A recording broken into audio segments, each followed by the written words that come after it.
Morning, morning, all. Morning, morning.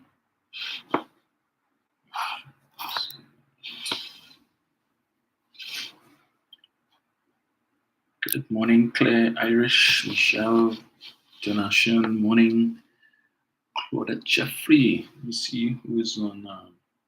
Who we have on YouTube. YouTube people up a long time. Pauline Buckmeyer. Good morning, Daniela Williams. Morning to you, Earl. Sorry, Tippin Macaroni. Tony. Morning. Good morning, Rena. Cedric Hamilton. Althea Allen. Donna Walcott. Alberta Sampat. Morning. Michelle Superwoman, good morning to you. Rhonda Joseph, morning, morning. Althea Allen, morning. Good morning, Roxanne. No need to bring out the brooms this today. Morning, Carol. Ruben Rogers, good morning to you.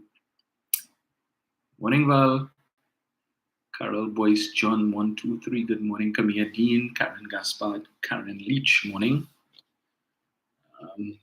Francis Macmillan, Sharon Williams, Dawn Joseph, morning to all of you. Morning, Alison Boyce, Andrea Ennis, good morning, Diane. Sandra Watson, Christopher Serrett, good morning to all of you all. Phyllis Antoine, Ian Glowden. Morning, Angie. I don't know, I haven't seen Angie pop up yet, but Leslie Phillips, morning to you. Keith Marcel, Marva James. Good morning to His Excellency, the President of Pleasantville, Nigel O'Connor, and Mauricia Keegan. Yes, Roxanne, all right, we still sweeping. Yes, Val says we have plenty sweeping still, seeing as we have one by-election to win. That is so true. I think I agree with you wholly, Val. I think that this is an opportunity for, or perhaps a blessing in disguise, that the PNM can have a dry run, so to speak, and they should have all of their resources, or as much as they can, deployed to that constituency of Lengua Indian Walk. I know the chairman of the party, Stuart Young, would have done quite a bit of walking.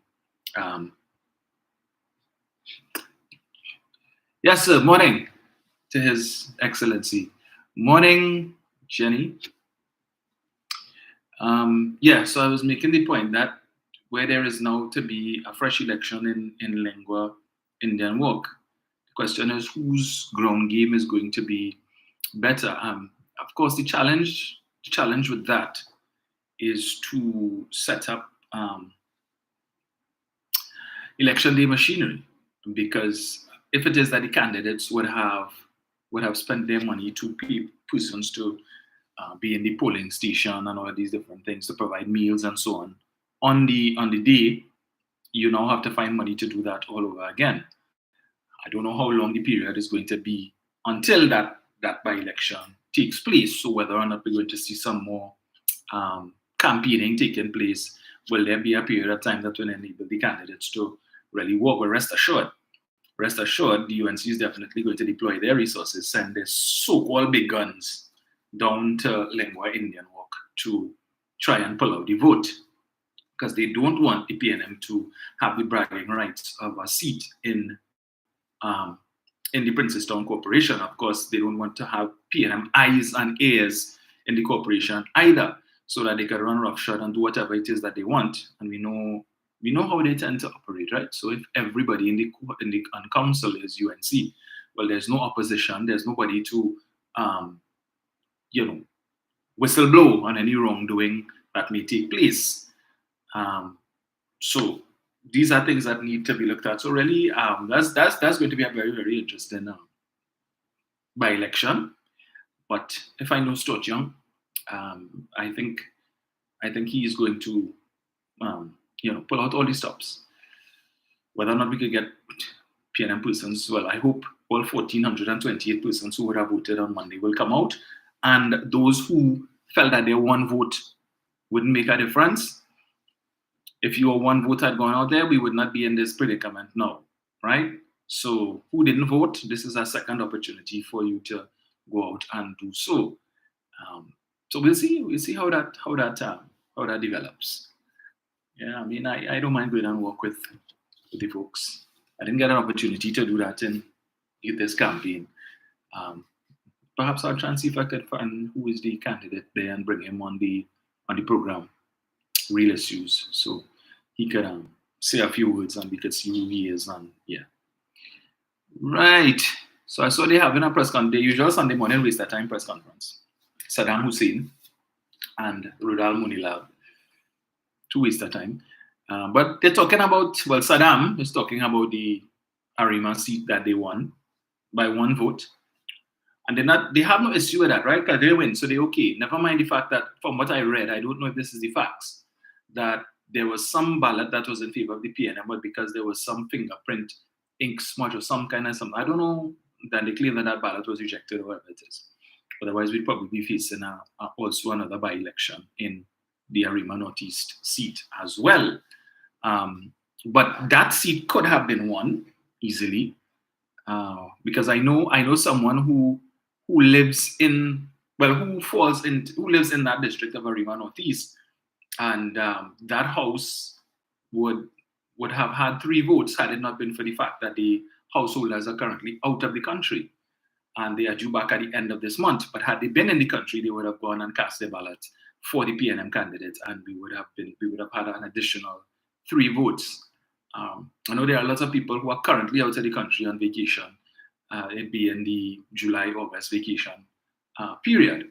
So that too would have contributed to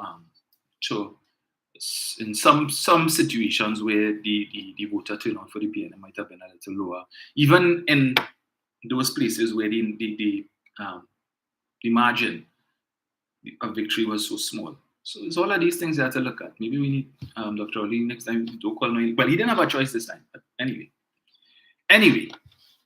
Andrea Ennis, morning. Alan Rose, morning. Yes, they're afraid of the evil deeds coming to light. And I don't understand why they want to go to court to try and stop the by-election and want the EBC to declare that one ballot in favor of the UNC, because the issue with that ballot, from what I understand, is that it wasn't signed off by the presiding officer or whatever. So there's no initial on it to prove that this was a valid ballot that was cast during the election, during the voting period. So there's the possibility somebody could do a rachifi and pop a vote in there, but they say to go back and check and see if it was part of the consecutive number, and all them kind of a canal thing. If all is so sure that the population hate the PNM, well then that should be a cakewalk for you all. Have the by-election, go on campaign. There's only one seat, so everybody in the UNC could go. Kamla and all could make a pass through and endorse the candidate. Or they could send Julene, Anil, Rudal, Saddam, my mistake. And the whole crew, all send Khadija, all go down there and do what it is all they have to do. Bring out the vote. PNM do the same, and we'll see what will happen. But they want to talk about inroads, and they make so much inroads. Really? That is a UNC stronghold. Why it is you all have to be fighting now for one vote? That should have been won by hundreds of votes, because based on what you all have been saying for the past months, several months, more than a year, this is the worst government ever. The population fed up with the PNM. Call election. You're afraid to call election, you'll get the cut tail of your life. That's what you all were saying. So there's no seat in which UNC won that there should have been such a close margin. The margin of victory should have been 200 and 300 and 500 votes, 1,000 votes even, based on what it is that you always say. But this claim, it seems that it's not only the PNM that the people are fed up with. They're fed up with all too. That you all lost some 30,000, but they're fed up with all too. The fact that the people who voted for the PNM in local election in 2019, the 30,000 that fell off, you all could not track them to come across and vote for you all. But what kind of article with Hamid Ghani and I forget who's the other one, talking about the PNM is going to struggle in 2025 to win the general election. Really? Based on what? The UNC gets any popular votes, and again, we make the point, they got the popular vote in 2019 too. And then 8 months later, they got their tail cut in the general election, whereby the PNM would have won the popular vote. The PNM got 161,000 more votes. than what they got in the local election just 8 months before, right? Just 8 months before, the UNC got an increase of 107,000. So the majority of the people, their base who would have voted for them in the local election, in the general election, would have come out for the general, well, for the local, 202,000 in 2019, and the rest. So that was it. But they want to now lull well, go ahead and continue to do that. Lull all your supporters into a false sense of security and read articles and opinion pieces from people like Hamed Ghani and them who want to tell all the PNM is going to struggle. We have 2 years, assuming that Dr. Rowley runs the full gamut, because as I said, the latest he could call the election could be held in 2025 is sometime around November, December. He could do the same thing Kamala did and take the extra 3 months and 14 days because the Constitution allows him that, and call the election for December of 2025. He could do that. And if it is he goes to do that, what these men and women of letters and these so-called political pundits fail to understand and to realize, the PNM is just going to sit on their laurels, even if, and I'm saying this, and I make bold to say this, even if the executive of the party doesn't do what they're supposed to do and they want to rest on their laurels, rest assured that the activists have no intentions of doing so. None. If we have to come together and do what it is that we need to do, we definitely start planning that already, Understand that. We already put in things in place to deal with that. If they want to relax and figure everything is everything, that's good on them. We're not taking any chances. And so whatever platforms we have, and let me see. Yeah, thanks so much, Diana. I appreciate that. Whatever platforms we, the activists, have, those of us who are on radio, who are on TV, who are on social media, right? We intend to corral the troops to go out there and do what it is we have to do, with or without them. So if Hamed Ghani and them figure is a normal state of play, no, my friend, think again. Not this rounds. 2025 is far, far, far too important to risk it, right? And we learn from the past. We have no intentions of sitting down on election night in 2025, biting our fingernails, lie down in your bed and you pull up under your blanket and only peeping every minute you're changing the channel to take a peep to see how the results going. We must be able to sit down comfortably and watch the results come in because we are certain we did the groundwork and we know what the result will be.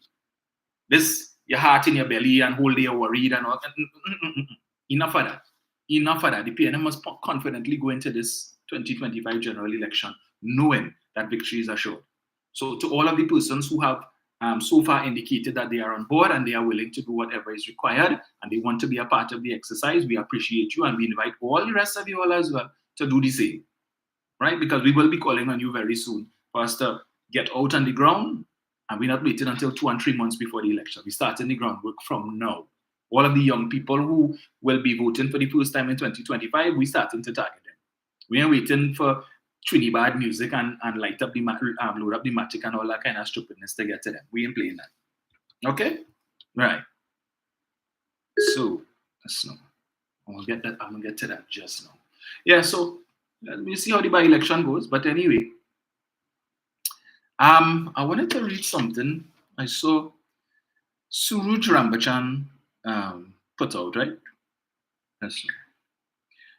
Let me get this here. Show you how they're hypocritical and why it is, so everybody knows who Suruj Rambachan is. So there's 3 things I want to deal with this morning.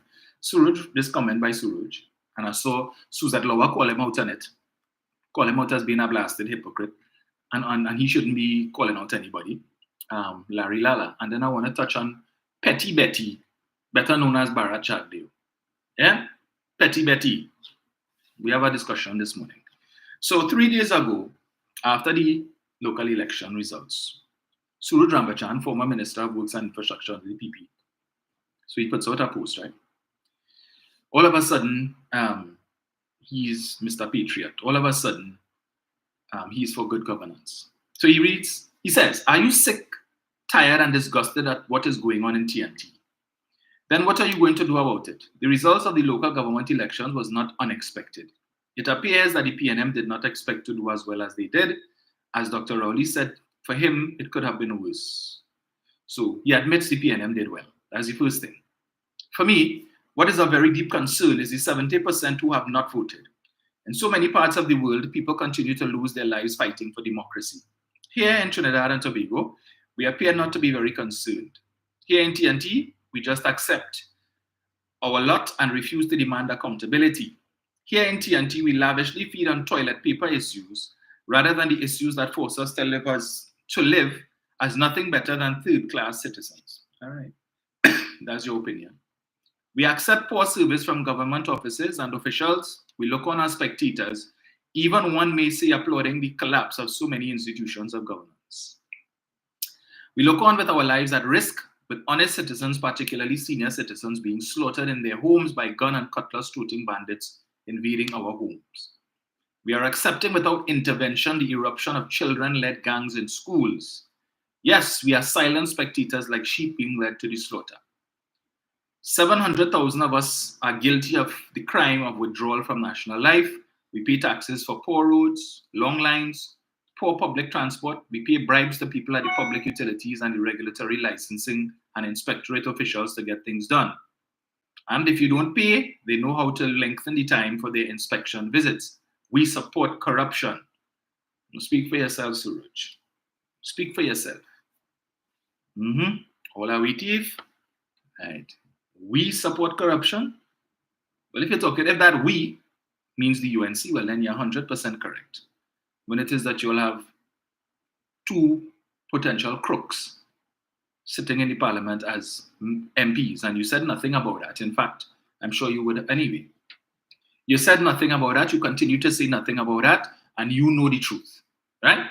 So when you say we support corruption, you're supposed to put in open brackets UNC. PNM don't support that. This is a sick society, a badly wounded national mind put to sleep by uninspiring leaders. Well, it's a good thing you put leaders. Right, okay. Yeah, we are an immature population bent on our destruction because we refuse to take a side for democracy and freedom. It is time for TNT to grow up, to stop thinking that everything is going to be all right. Yeah, but that is what your great leader is telling the population. Vote for the UNC, vote for her, and everything will be all right. Trinidad will return to the veritable utopia that it was between 2010 to 2015, where they had no crime, no issues, no shortage of foreign exchange. We addressed that just now with Petty Betty. Everything was good. They had no problems whatsoever. Yeah. Right. It is not going to happen unless we, the people, take charge. We, the people, have to take responsibility for our own sake and for the future we envision. For me, there's a kicker. Here it is. For me, as a resident of the borough of the Chaguanas Corporation, the borough of Chaguanas, I don't intend to allow the poor service by the mayor and the council to continue. Let me read that again. For me, as a resident of the borough of Chaguanas, I don't intend to allow the poor service by the mayor and the council to continue. I will be creating a Chaguanas action team to call to account the new council. If this means being a Ravi Maharaj, then so be it. Citizens must fight back. Really, Suraj?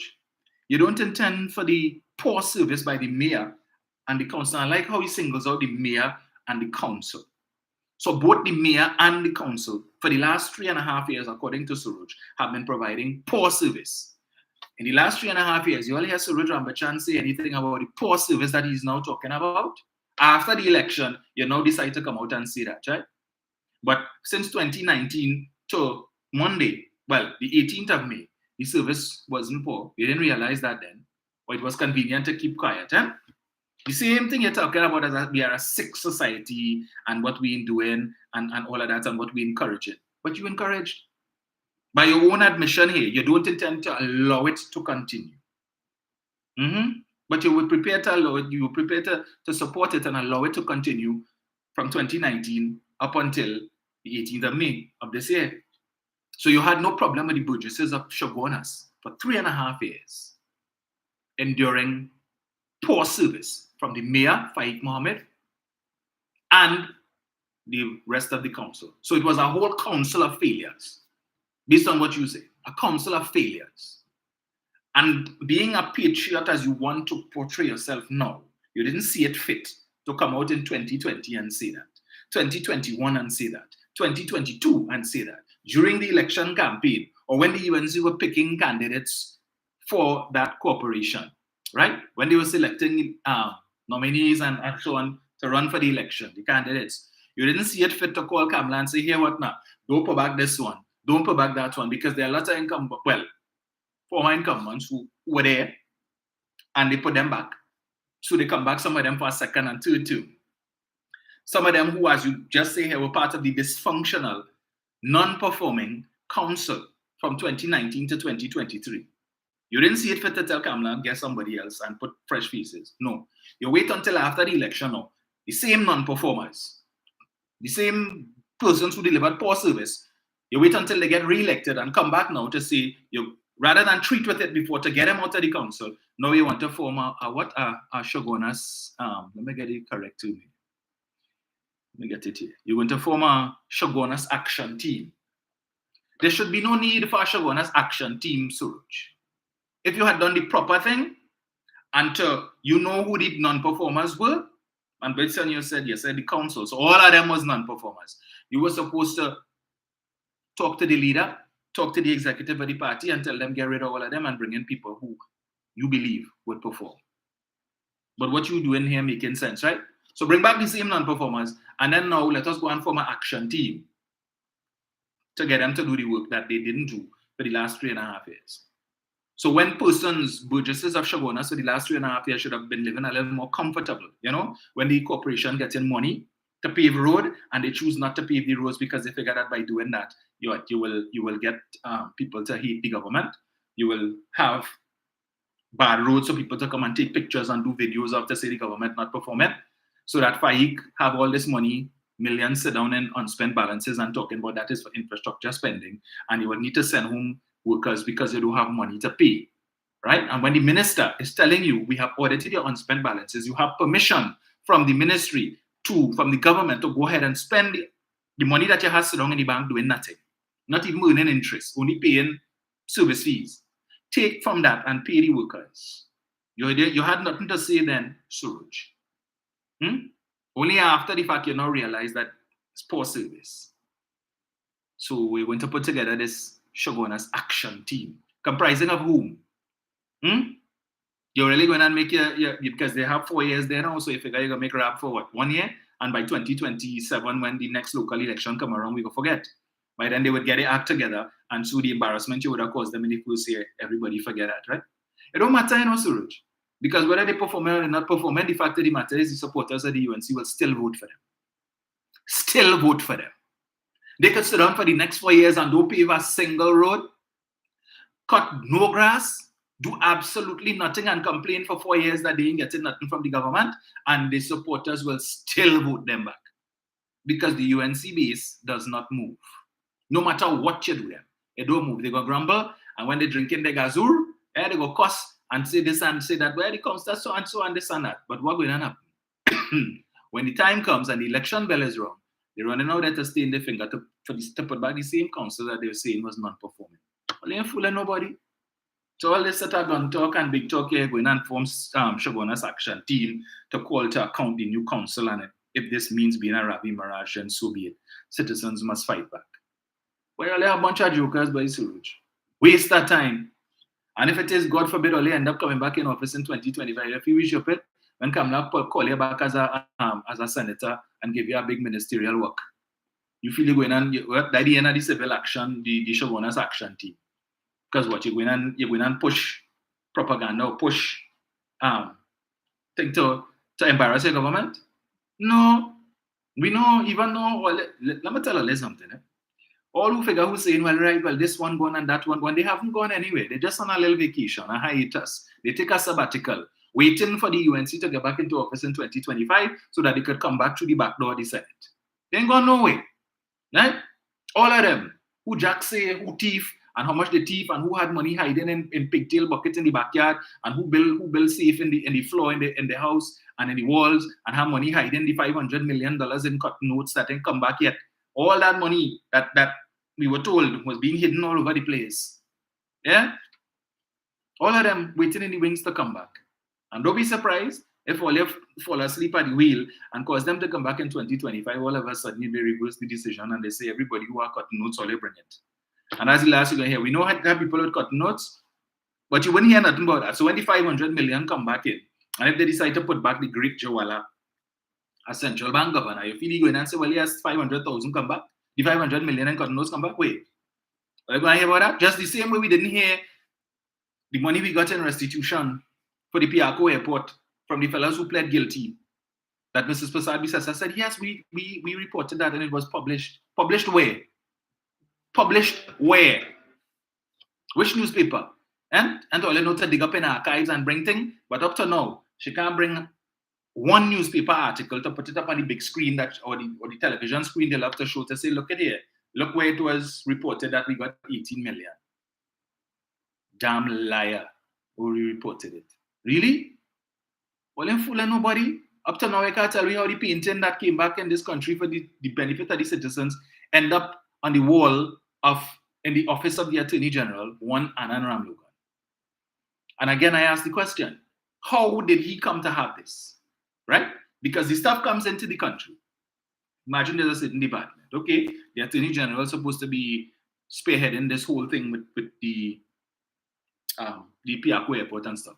But we heard Faris Al-Rawi tell us that when he came in as Attorney General, when this administration came in 2015, the lawyers who were handling the case at that time, Sequel Law, I think, before they were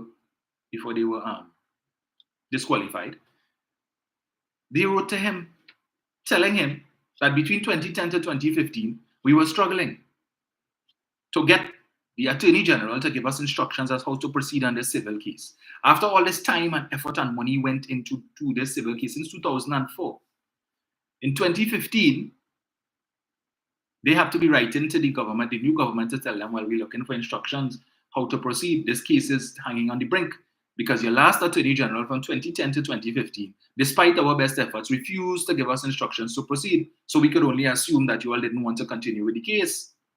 It is only when this administration came in and that they decided to continue to pursue it relentlessly, resulting in, as we now know, the judgment in favor of Trinidad and Tobago for close to $1 billion in restitution, which almost covers the entire cost of the airport. But for 5 years, 3 months and 14 days, they weren't interested in pursuing that. Yeah, but Prasad-Bissessar said, we didn't try to show no case, everything.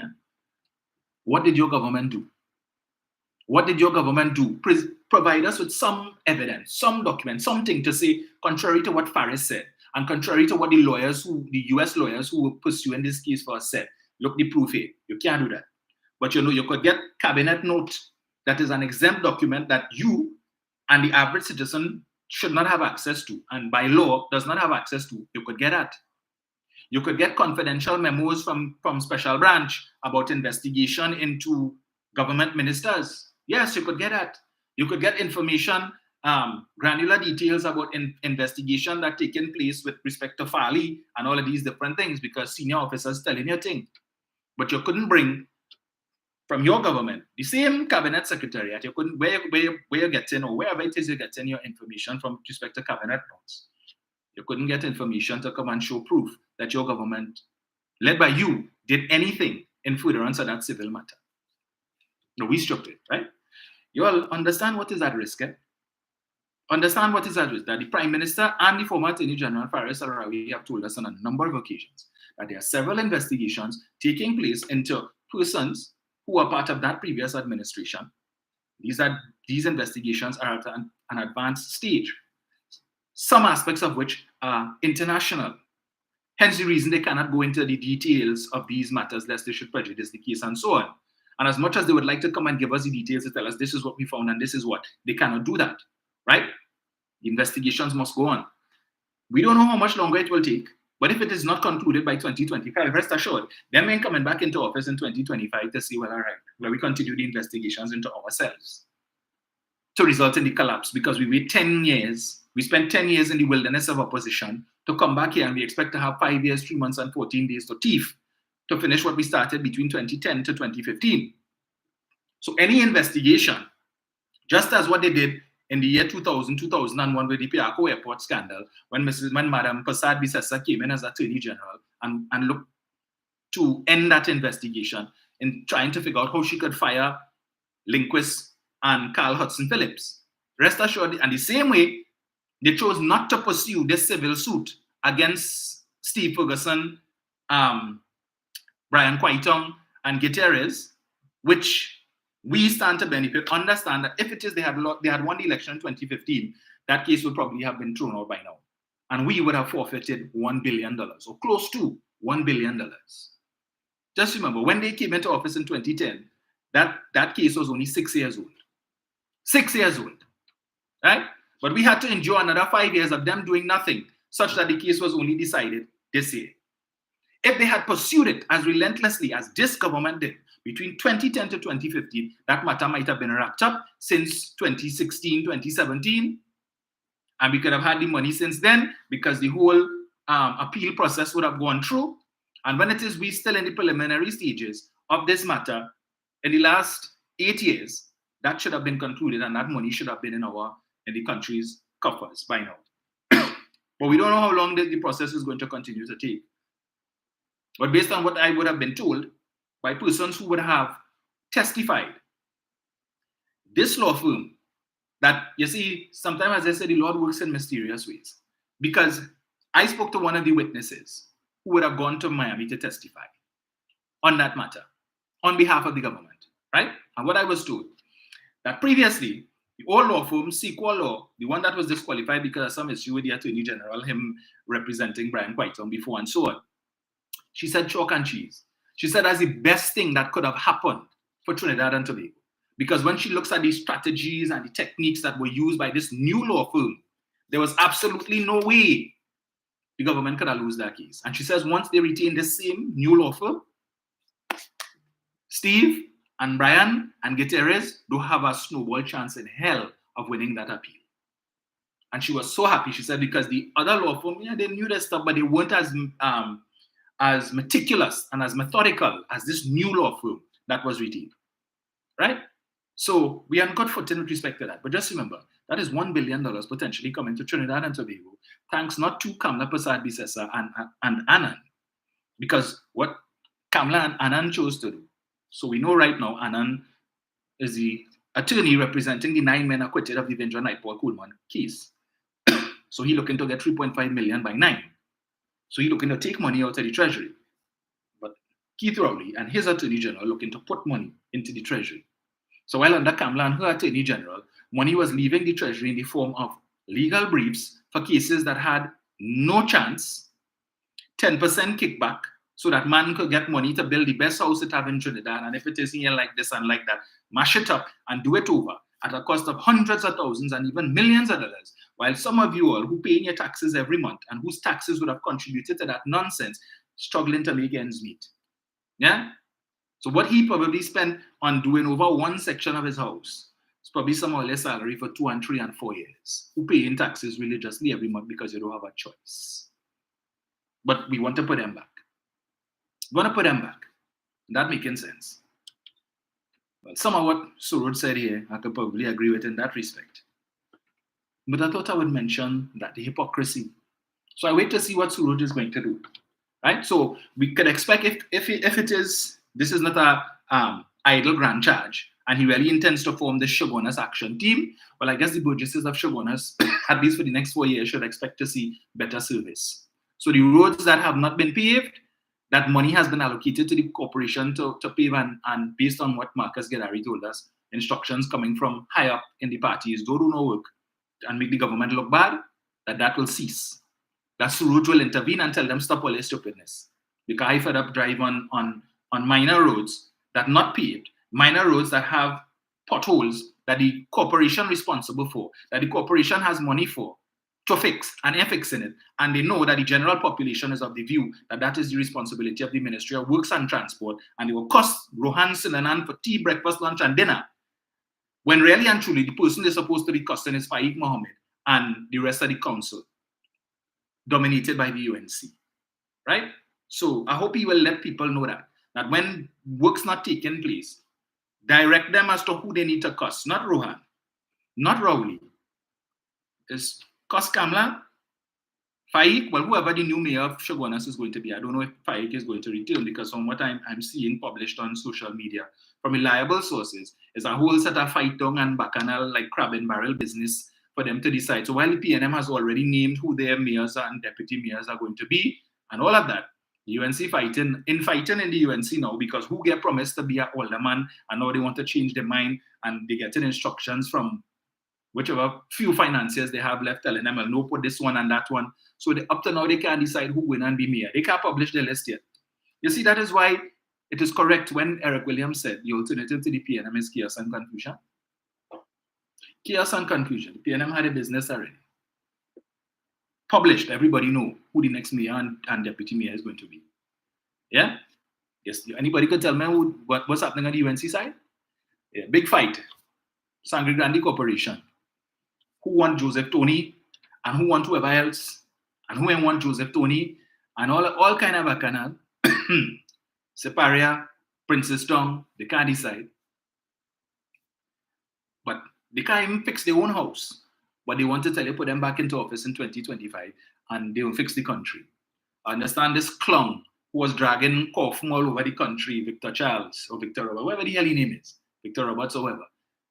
The prophecy, alderman position, now position change. Yeah? Alderman nothing, salt. So they had you like a clown dragging cough from all over the country. You put in picture of the prime minister and the president and ministers of government and so on in this coffin. You're going in front Terrence, they are sing house with coffin, say you're protesting. All of that. Just like Duppy, when they get Duppy the wheel, and every day Duppy going by a different corner in a three-piece suit. Sweating, you could fry an egg on the head, you see him sweating and spinning wheel to see what topic to pull to bad talk Dr. Rowley on that day. You're chirping. You take chin up and nothing for you. There you're walking up and down in the hot sun. You're about 10 shades darker now. You're done dark already. 10 shades darker and nothing for you. And people who do 1/4, 1/8, 1/10 of the work that you do, you're in position. What are you going to do now?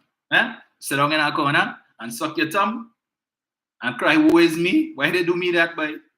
Yeah, you look for that. It's good for you. It's very good for you. Take that. You didn't learn from Duppy. Well, at least Duppy get a safe seat, right? And talking level bull right now. But anyway, take that in your perfume. You look for it. So we still don't know who is the mayor, and well, everybody, we're no chairman anymore. He's mayor of everything.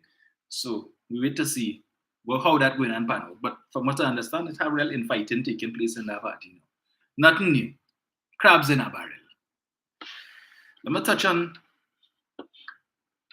a guy by the name of Larry Lala.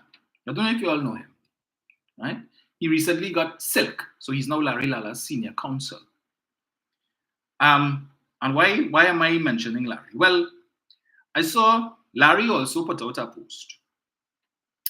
Let me get this in. But nothing new, because Larry's accustomed putting out posts. Yes, let me get this here. Where is it? So many things, boy. Right. Let me see. Congratulations again to the new mayor of Arima, Aliram Maraj.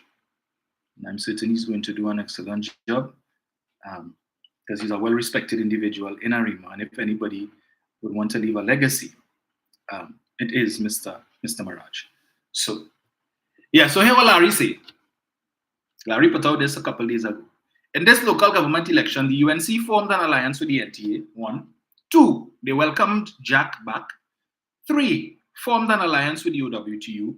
4. Called on the population to load up the matic and empty the clip on criminals. And 5. Well, he have 1, 2, 3, 4, 4.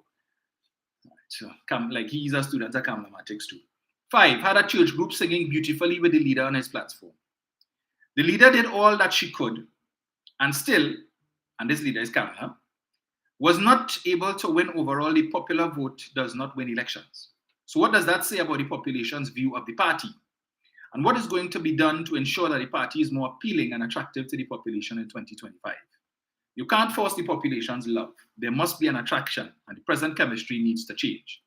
Larry singing that song since 2015, sorry. When the UNC lost, right? I want to read something else for you all that Larry said. So I'm going to get this here.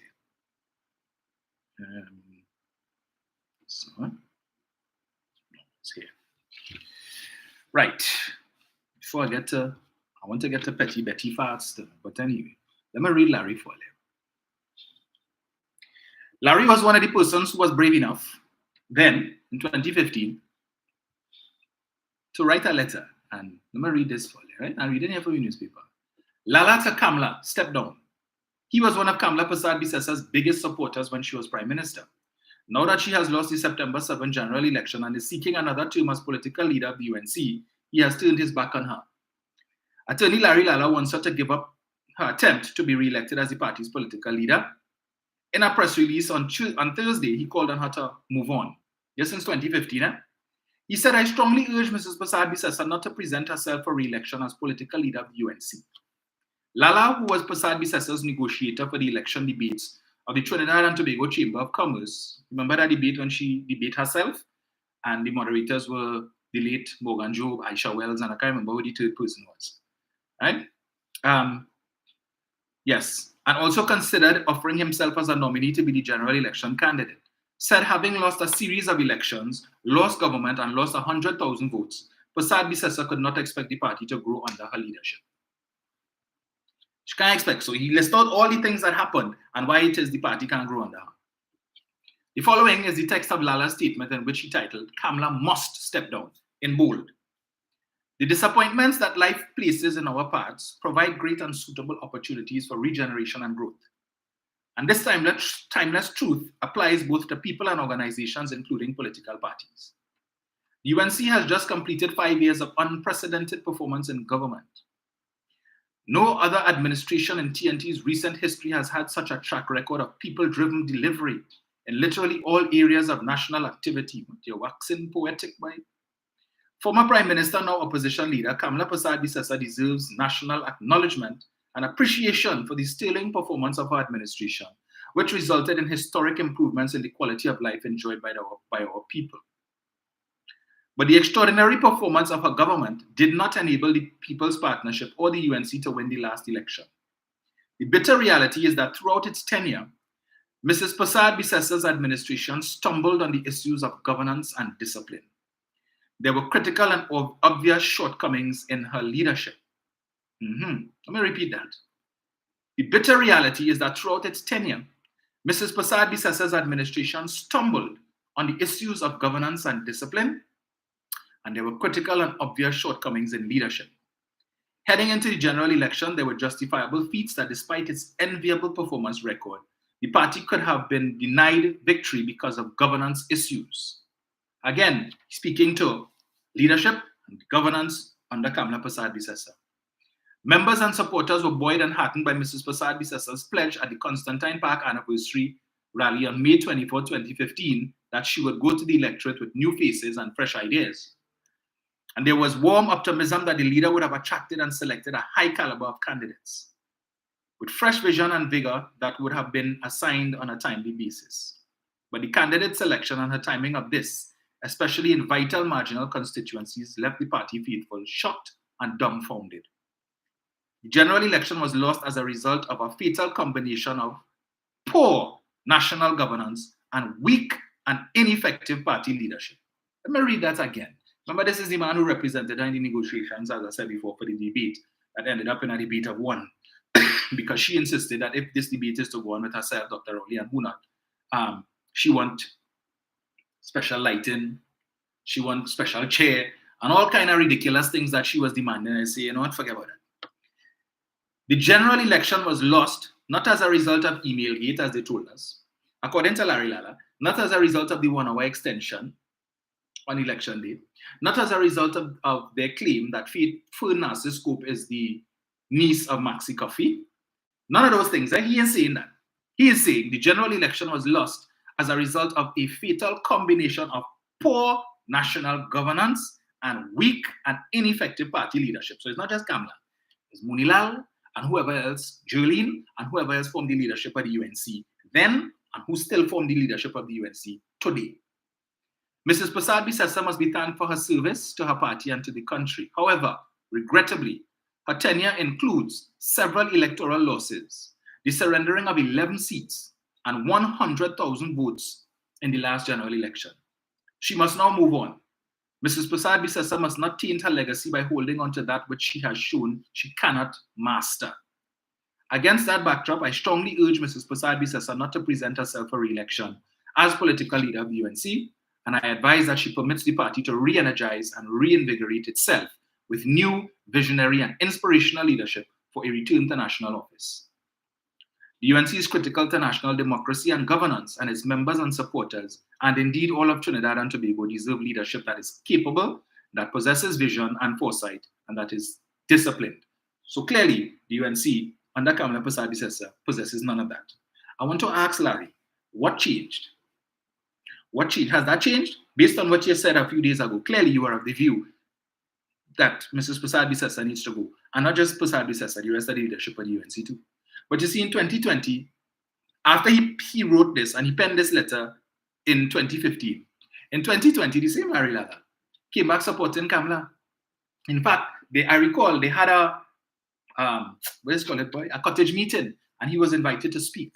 And in his speech, he decided to do a compare and a contrast between Keith Rowley and Kamala Prasad Bisesa, and told you all the great things about Kamala and why she is this great leader extraordinaire, and why Dr. Rowley is a failure as a leader, and support Kamala for 2020. After he tell you in 2015 she need to go, after he told you in this letter, this thing here, that weak leadership, ineffective leadership, poor management, poor governance, all of that he highlighted there, right? 2015, but 2020 he come to tell you. Why? Because back then, they were singing a song. The narrative was he was supposed to be the next Attorney General. Yeah, if they had one in 2020. Right? They win.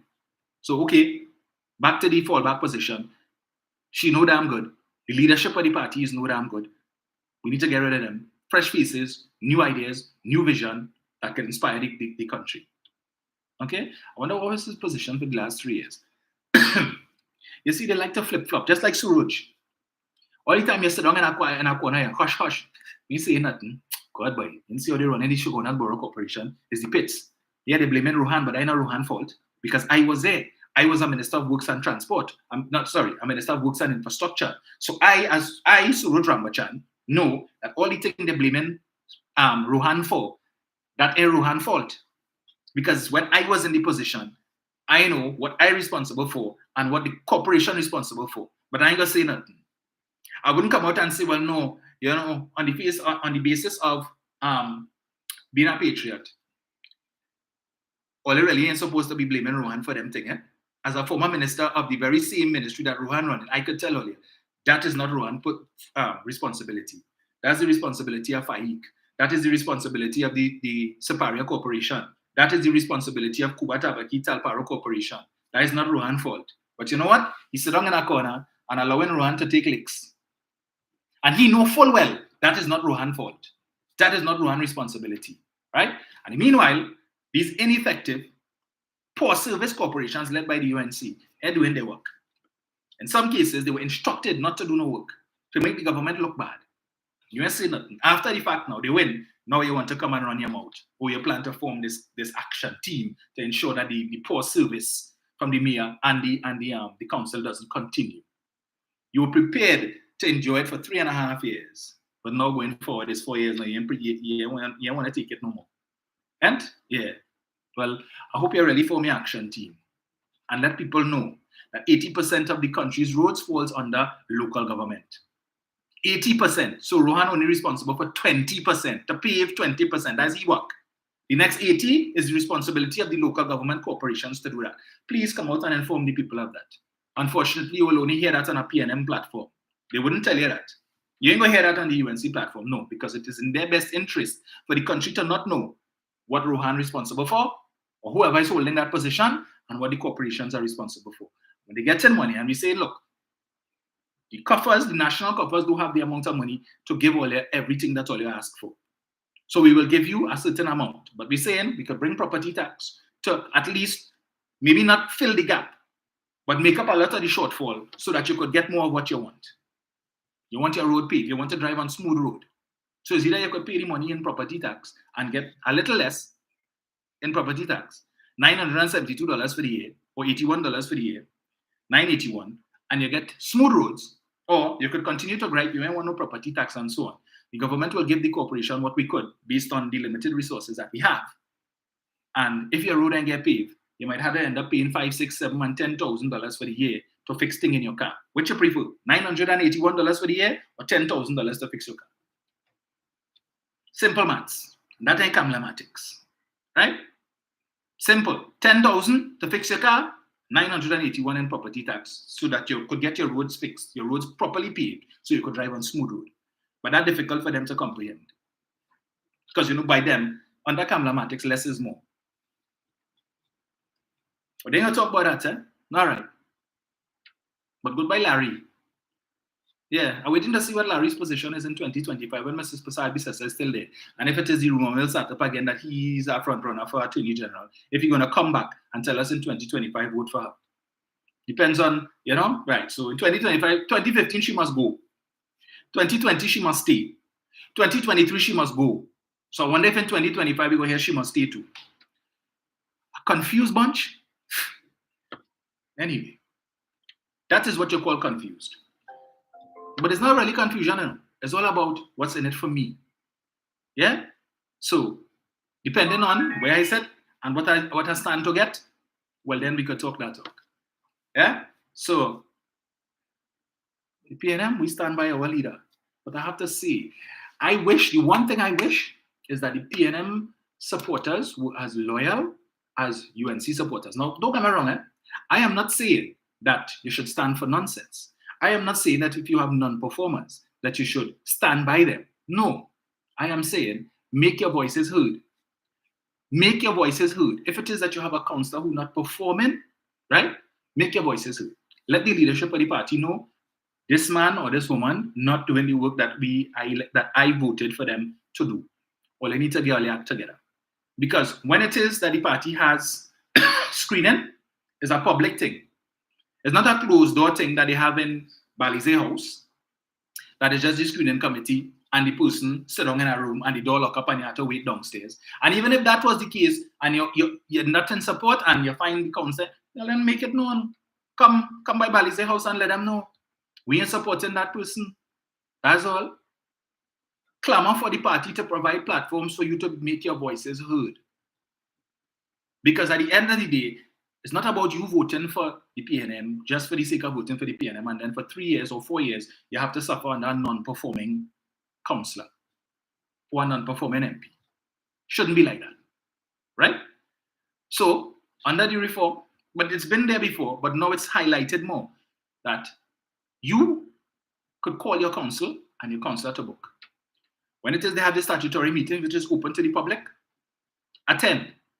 Make it your business to find out when that meeting is, and we here will try to find out when the different meetings are, so we could post it up. So you have no excuse. If your councillor ain't doing what they're supposed to do, go down to the meeting. I ain't telling you to be rowdy and cause no bacchanal and all kind of thing, and have a civil way to do it. But let them know. And we are calling on all councils, not just PNM councils, all 14. Account to the people. If you can't get something done, at least once a month, you all can have a town hall meeting to let the people know these are the projects that are earmarked for this quarter. This, and this. So if it is that you see this particular thing happening, know that is earmarked for another quarter, but this is what you can expect to see in your district, in your corporation. For this quarter, this is what we're giving priority to based on the availability of funds. Because remember, even if they ask for 200 million or 250 million, they don't get all of that money one time. So it's not to say the budget read today, it passed next week, and then the government come and say, yeah, there's how much you asked for, that's what you get. No. As money comes in, as taxes are paid, royalties are paid, and whatever other income the government generates each quarter, or monthly as the case may be, monies are released to the corporations for them to do what it is that they have to do. So it's not a case they get all this money and they ain't doing nothing. The money has to come in. They have to make requests for drawdown, and now they are directly accountable to the Ministry of Finance. So it's no longer council go through Ministry of Local Government, and then the Ministry of Local Government has to make representation to the Ministry of Finance to get the money, and then the money released to local government ministry, and then local government ministry pass the money to the council. No, there is no longer a conduit. Directly, corporation, Ministry of Finance. The middleman is now removed, so therefore money should pass quicker. Right. That is the best thing. So they fall under the Ministry of Finance, good. But hold your council and your corporations responsible. Now, boy. Let me deal with Petty Betty. One Bharat Jagdev, the vice president, former president of Guyana, right? Seems like he liked the tote.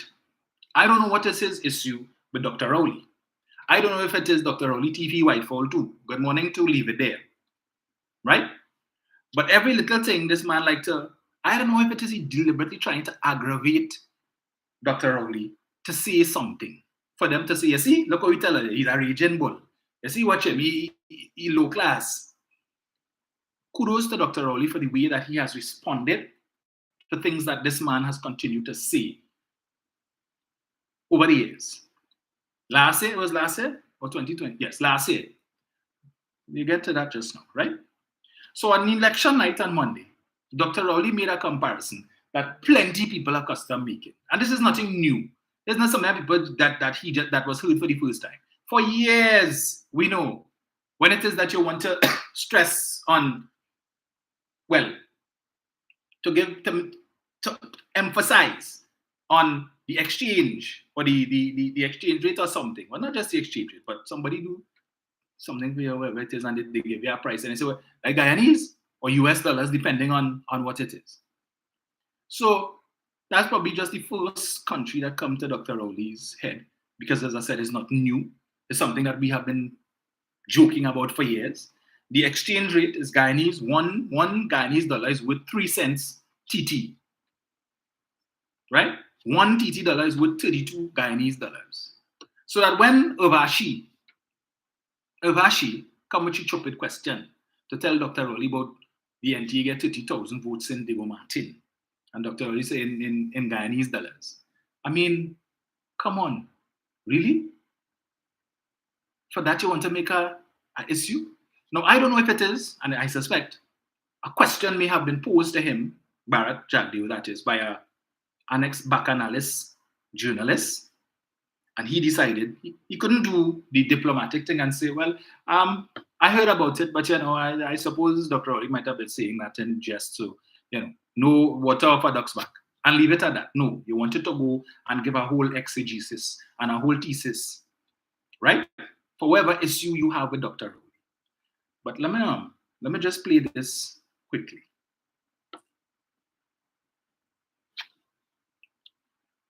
You would have amassed over 30,000 votes. Really? 30,000 votes? Where you got that from? Where you got that from? The MTA got 30,000 votes? Chinese dollars. I hate this thing when people try to run down our country.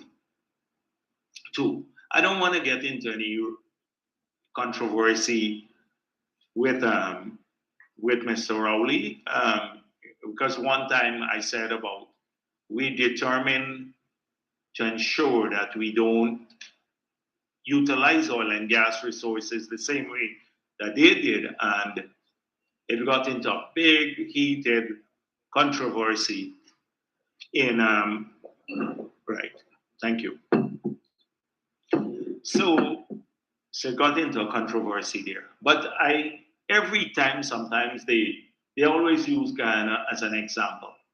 And so I saw that, it was sent to me, and it was speaking about local government elections. And then Mr. Rowley said something about, oh, that's like the Guyana dollars, and laugh.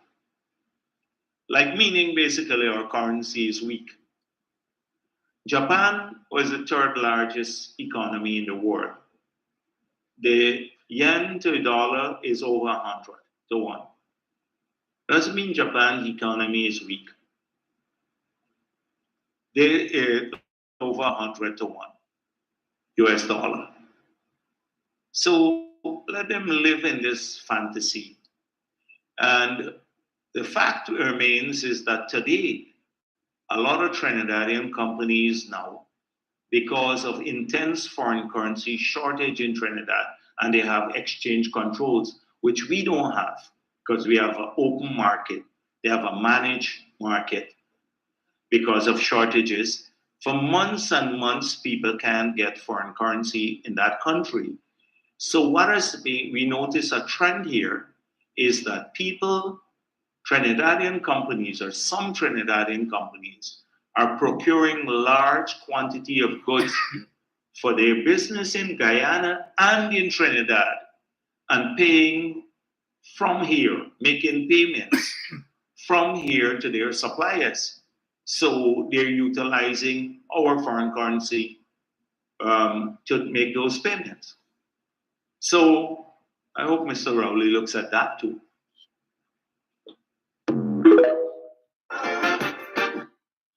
Right. So that was Bharat Jagdev, Vice President of Ghana, henceforth referred to as Petty Betty. Right? I don't see you making an issue out of that. First of all, Dr. Rowley never implied that your economy was weak. He was simply referencing the exchange rate of the Guyanese dollar, not just well, if you want to compare it, as he mentioned, to the US, $1 is 220 Guyanese dollars. Right? As I said before, one TT dollar is 32 Guyanese dollars. Prime Minister could have said Jamaican dollars, because Jamaica's exchange rate relative to the US, relative to the TT, same thing. He could have said the Venezuelan bolivar. He could have said so many other currencies. But you're taking issue because he said Guyana, the Guyanese dollar. He meant nothing by it. It was something to be said in jest, right? As opposed to what it is Mr. Bharat had to say 1 year ago. He wasn't speaking jokingly. Let me just remind you, he wasn't speaking jokingly. He was very serious when he said what he said, which I will read for you just now. But there were certain things that were said in that clip there that stood out for me. One is the fact that he refuses to address Dr. Rowley as Dr. Rowley. And he instead focuses on Mr. Rowley. Right? To me, that is very instructive. Because when he said the clip was sent to him, he saw it. So it wasn't that he was watching TV and he saw Dr. Rowley say that live. Some bacchanalist decide that we send it to Bharat now because we know he liked to jam Rowley. So send it to him. I wonder who sent it. And I tie it into the fact that he wouldn't call Dr. Rowley Dr. Rowley, but Mr. Rowley. Right? So it tells me which camp that came from.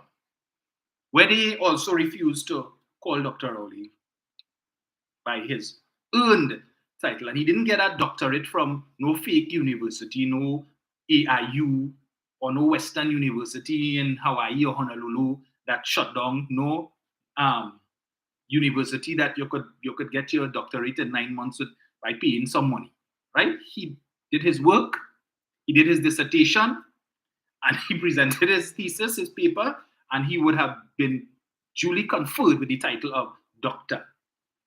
But in addition to that, he have a second doctorate conferred upon him by Howard University, at which ceremony he would have been lauded by the American president, Joe Biden, who said to him he was not aware that Dr. Rowley was so talented and we need to talk. Right?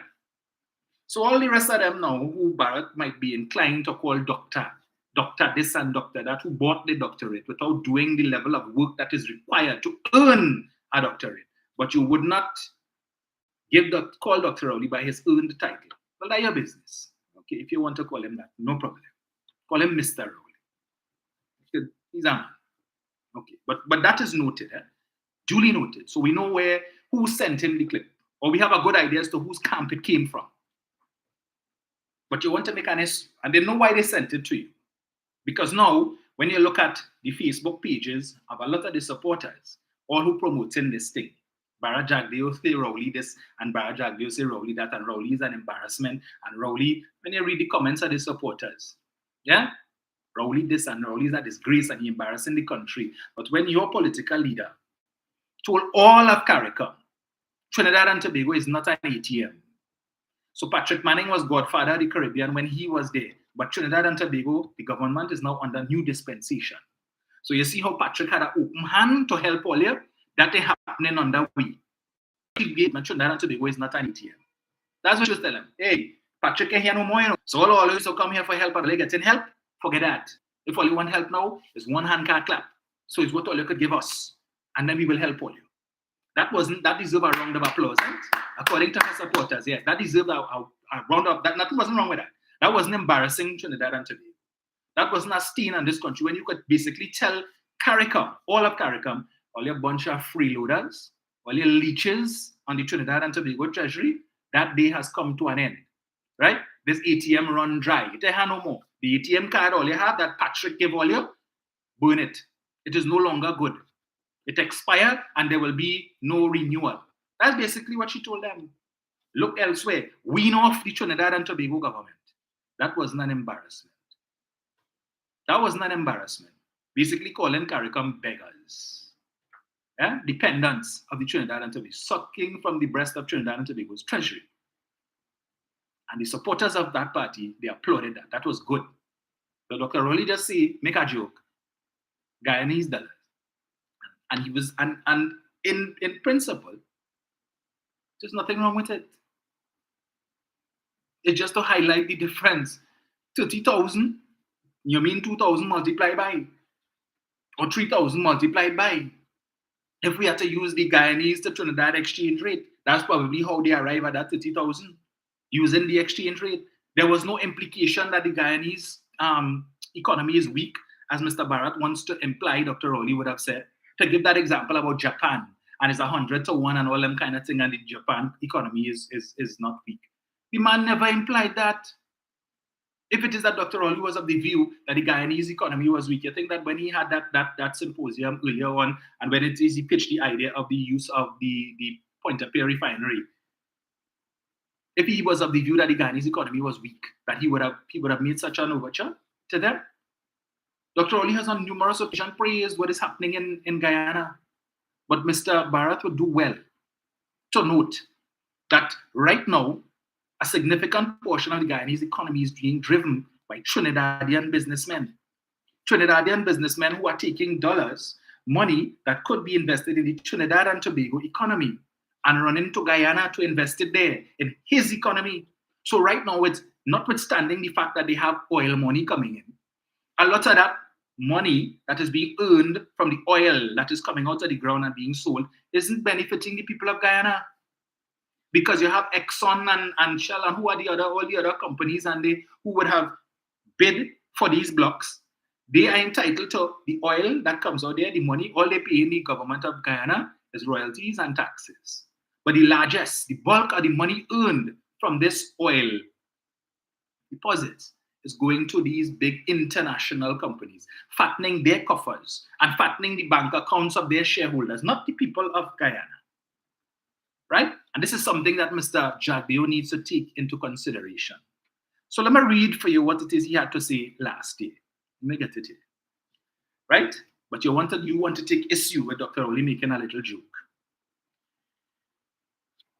Let me get it here. It appears that sections of the Trinidad government are up in arms against Guyana's VP, Barrett Jagdeo, for saying that its oil-dependent economy is falling apart. Irrespective of their feelings, the former head of state said his comment is an indisputable fact, while adding that Guyana will not follow in Trinidad and Tobago's footsteps. An indisputable fact that our economy is falling apart. Really? Jagdeo had made the Trinidad comment during a recent two-day outreach he conducted in the Essequibo Coast Region 2. He was at the time speaking about the need to diversify Guyana's economy to ensure that it does not become poor like other countries that were dependent on revenues from its oil and gas sector. He said, invest some of the oil and gas resources into building the infrastructure so the non-oil and gas sector in the future can generate the jobs, because if you don't go to that, when the oil money goes, we will be poor more than many other countries in the world. Look at what is happening in Trinidad now. The Economist continued, so apparently Jack Barrett is an economist. Trinidad is falling apart, and that is putting it mildly. Falling apart. No jobs to sustain periods of negative growth. They cannot see the light of day. They cannot see the light of day for the near future. This is Barra Jagdeo, right? The VP related that he has been keeping track of the Trinidad and Tobago economic performance for a while. He said, I recall reading one of the earlier budgets, not the 2022 budget, where in 1 year they lost 80% of their revenue because of the change in the oil and gas prices and the fall in production. He posited that it is difficult to organize a budget when a country has suffered such a big economic shock. It is difficult. Things will fall apart whether you like it or not, Jagdeo said. And he added, I have said, we are determined in Guyana to avoid going the path which has happened not just in Trinidad and Tobago, but in many other countries in the world. So he's saying that that year when the price of oil had fallen to whatever, and I wanted to let Mr. Jagdeo know, it wasn't that difficult for us to organize our budget. You know why? Because our country, we have buffers. So while your country, sir, has foreign reserves of 763 million US, 700, that is the sum total of your country's foreign reserves. Trinidad and Tobago's foreign reserves, sir, is 9 times that, at 6.6 billion US in foreign reserves.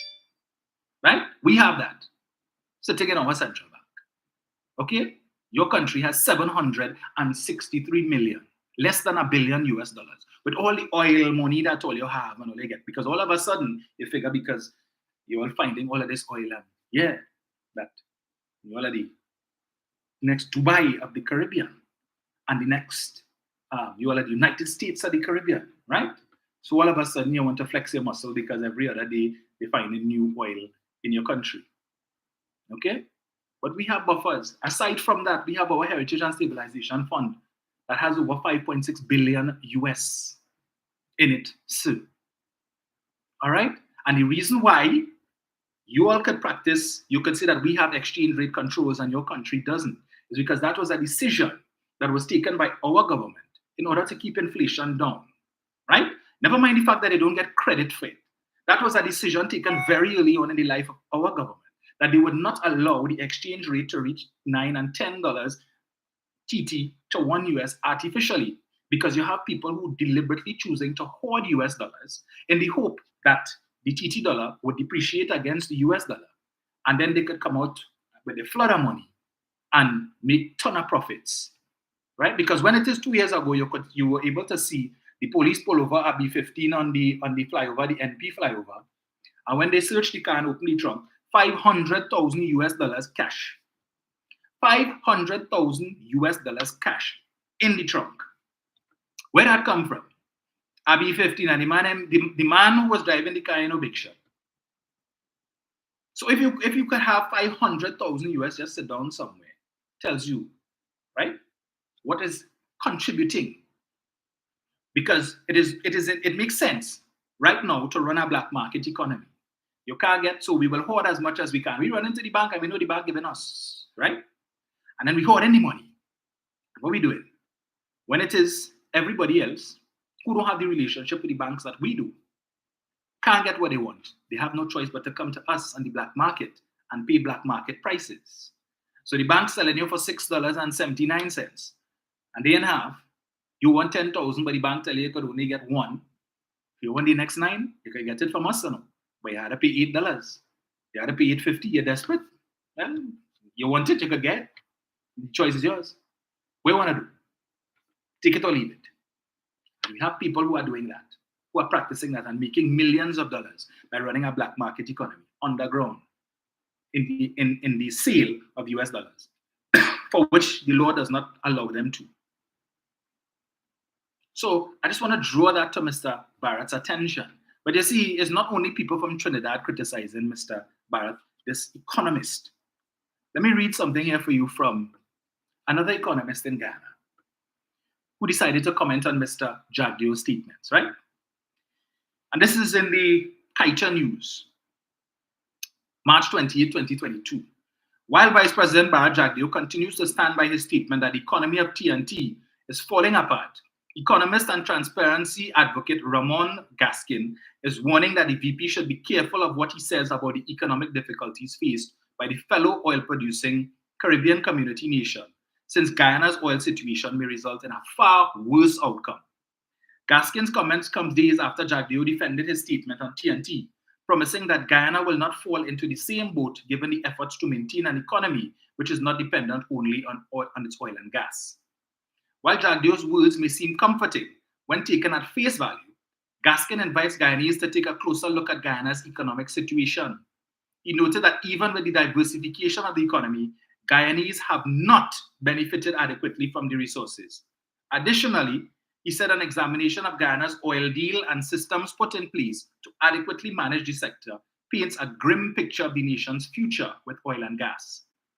When we look at our overall position, I think he should be very careful of his position, because even with the current diversification and other sectors contributing to the economy, many Guyanese remain poor. They have not been benefiting as they should from the resources. Guyana has been known for favoring foreign investors, and if you look at every major sector, gold, bauxite, timber, it is the Chinese, the Russians, the Canadians, and the other people who benefit most, not the Guyanese people. This is an economist in Guyana saying this. Guyanese have barely been feeling the trickle-down effects. So I really don't know what Mr. Jagdeo is promising the people when he says that Guyana will be better off, Gaskin asserted. The local transparency advocate is of the view that the VP's words should be taken with a grain of salt. He said, we all know that Guyana will not benefit much given the deal it signed with Exxon and the other oil companies such as Hess and Sinoon. There is too much risk involved with the oil exploration already in the case of an oil spill because there is no adequate insurance coverage. That alone could lead to serious financial problems and bankrupt the country now and in the future. So taking all of this into consideration, Gaskin said, in fact, it is possible Guyana can end up in a worse position than TNT in a few short years. I don't know how we are going to be so well off as an oil producer. The government has not presented a plan to the people on how they will spend the little that they are getting in the next 3 to 5 years. So there is no evidence to support Mr. Jagdeo's position. In the meantime, Gaskin described Jagdeo's decision to maintain his position on TNT economy as quite unfortunate, and it is very undiplomatic and unfortunate. The choice of words used by Mr. Jagdeo to speak about a fellow CARICOM nation. And if you look at the situation that Trinidad is facing, the entire world is facing it. Don't say that, Mr. Gaskin, because the UNC supporters in this country don't like to hear when you say the rest of the world facing it too. You know, they like to jump out and say, well, we are living in the rest of the world. We living in Trinidad. Because apparently, Trinidad operating under Kamla's dome. So we are isolated, right, and immune from everything else that is happening worldwide. We live in our own ecosystem, financial and economic ecosystem. Yeah. So anything that happens to the rest of the world financially, that will happen to Trinidad. So don't let them hear you say that. They will say, yeah, PNM, and the PNM pay to write this. He goes on to say, Jagdeo's comment on TNT was made right. Well, right. So they have that. Let's see here. Just there was one thing I wanted to play. Let me see if I find this here. Because I saw there's a guy by the name of Glenn Lal who has been prosecuting this case, praising Dr. Rowley for his government's management of the energy sector. He doesn't praise his government. Let me see if I find it here for you. Eh? Some of you may not have heard it before. I know you wouldn't see the UNC pages sharing this. Here we go. Yes.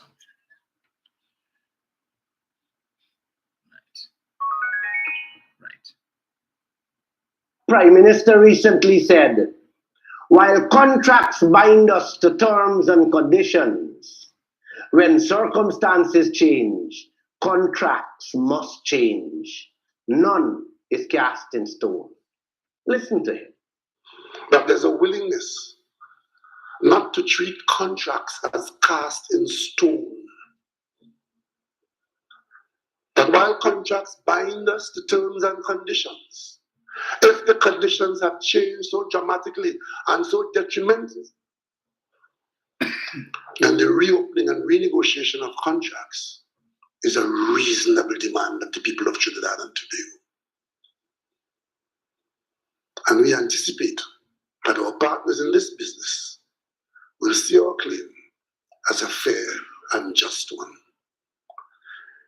And we anticipate that there will be some reopening of contracts so that at the end of the day, we can all sustainably benefit from the God-given riches of Trinidad and Tobago. If the conditions change, so dramatically and so detrimentally, then the reopening and renegotiation of contracts is a reasonable demand of the people of Trinidad and Tobago.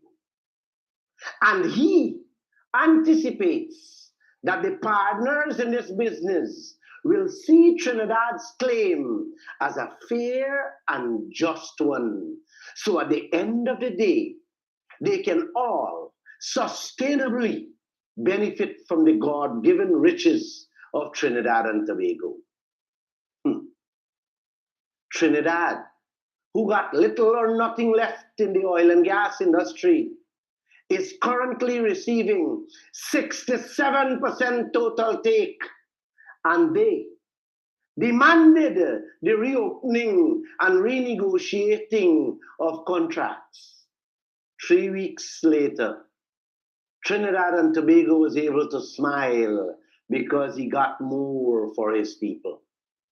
Guyana, getting 14.5% after 75% cost oil.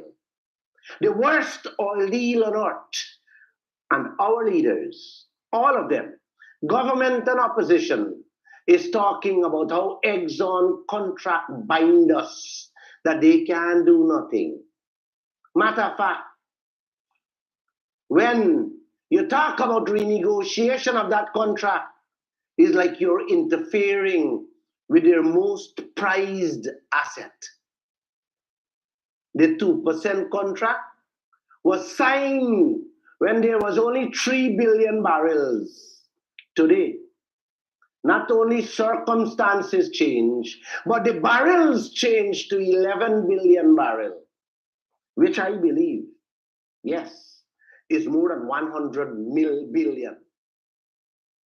Neither the PNC, the AFC, or the PPP is talking about reopening or renegotiation of contracts.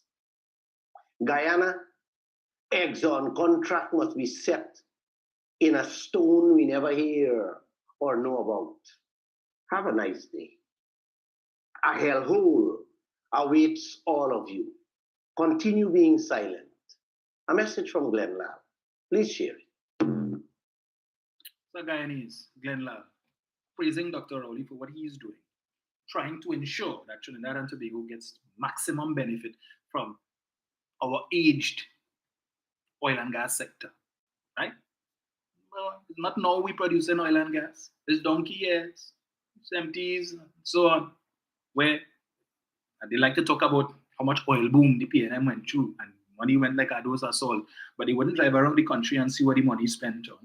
Plenty of them, children and grandchildren, who themselves benefited from the education. When it was that you had to wait on exhibition, it was Dr. Eric Williams who introduced free universal education in Trinidad and Tobago. Plenty of them who benefit and get all kind of degree and whatnot. It was Patrick Manning who say open the gate. When Pandey said dollar for dollar, one side of the gate open and one side closed. And to come in, you need to work with $1. For every dollar that you come with, we will give you $1. And if you don't have hard luck, you have to stay outside the gate and watch everybody else pass in, and then until you could get your dollars to come in. Patrick said, to hell with that. Open the blasted gate and bring everybody inside. You don't have $1, come through. And you who have, keep it. Keep your $1. Use it to buy a laptop or whatever it is you need for your studies. But I opening the gate for you. And if you still can't get $1, well, don't worry. We're creating the help program, right? Where you could go to the bank and get loan, interest-free loan, to be able to buy your books and all them other things, because we're paying for the tuition and all of that. Patrick Manning did that. The PNM did that, not the UNC. Under Kamla, as Minister of Education, and Pandey, so much people had stand up on the closed side of the gate and watching everybody else passing and wishing somebody give them a handout so they could now come and join the line to pass through. But today talking about we open the gate and this PNM closed back the gate. What gate? Well, you come with dollar for dollar, miss us with that BS. But they hear what Glenn Lal and Guyanese is telling you happening in Guyana. That while Dr. Rowley said contract that in a certain stone, that contract was based on the prevailing circumstances at the time, but things change. And we need to now reopen this contract and discuss. Because if all you feel, all you come in here to take the little that we have left and make ton of money as is happening in Guyana and work with it, and then our nation has to suffer, forget that. Unlike what happened between 2010 to 2015, where they give them all kind of sweetheart concessions. Oh, like, come now, come and drill, come and find oil and gas. So we can beat our chest and say, look, we've discovered new oil and new gas in Trinidad. But the people, the citizens of Trinidad and Tobago have no idea that you all give them all kind of sweetheart concessions where we ain't getting a penny, not a dime near a farthing until 2024. We're still in 2023. This government's term of office, 2 terms, almost to an end. And they would have gone through almost the entire term, 2 terms, without receiving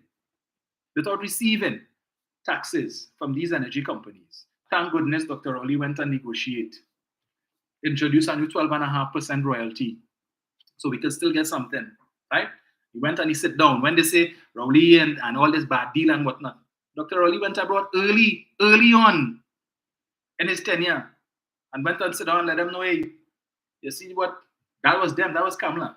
This is a new dispensation, right? And I need to negotiate for my people because this is our bread and butter we're talking about here.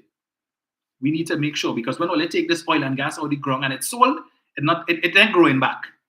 It ain't growing back. So when it's gone, it's gone. So we need to make sure that when we take it, we benefit from it. It's not just to come here and dig and say, well, we spend how much, hundreds of millions, so we need to get back our money. And then by the time all you make back all your money, all you come to tell me the well dry, so it have no more oil and gas to get from this well. So therefore, no taxes from it, but the oil and gas gone. Dr. Rowley, he did that. He went and sat down with them and got back $3 billion in the first instance.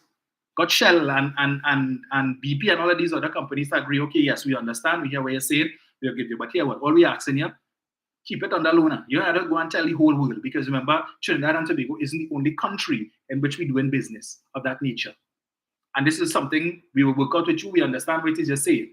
But if it is that this is published, then, every other country that we're dealing with won't come and say, well, hey, well, renegotiate with Trinidad and Tobago. Well, we want renegotiation too, right? And what happened?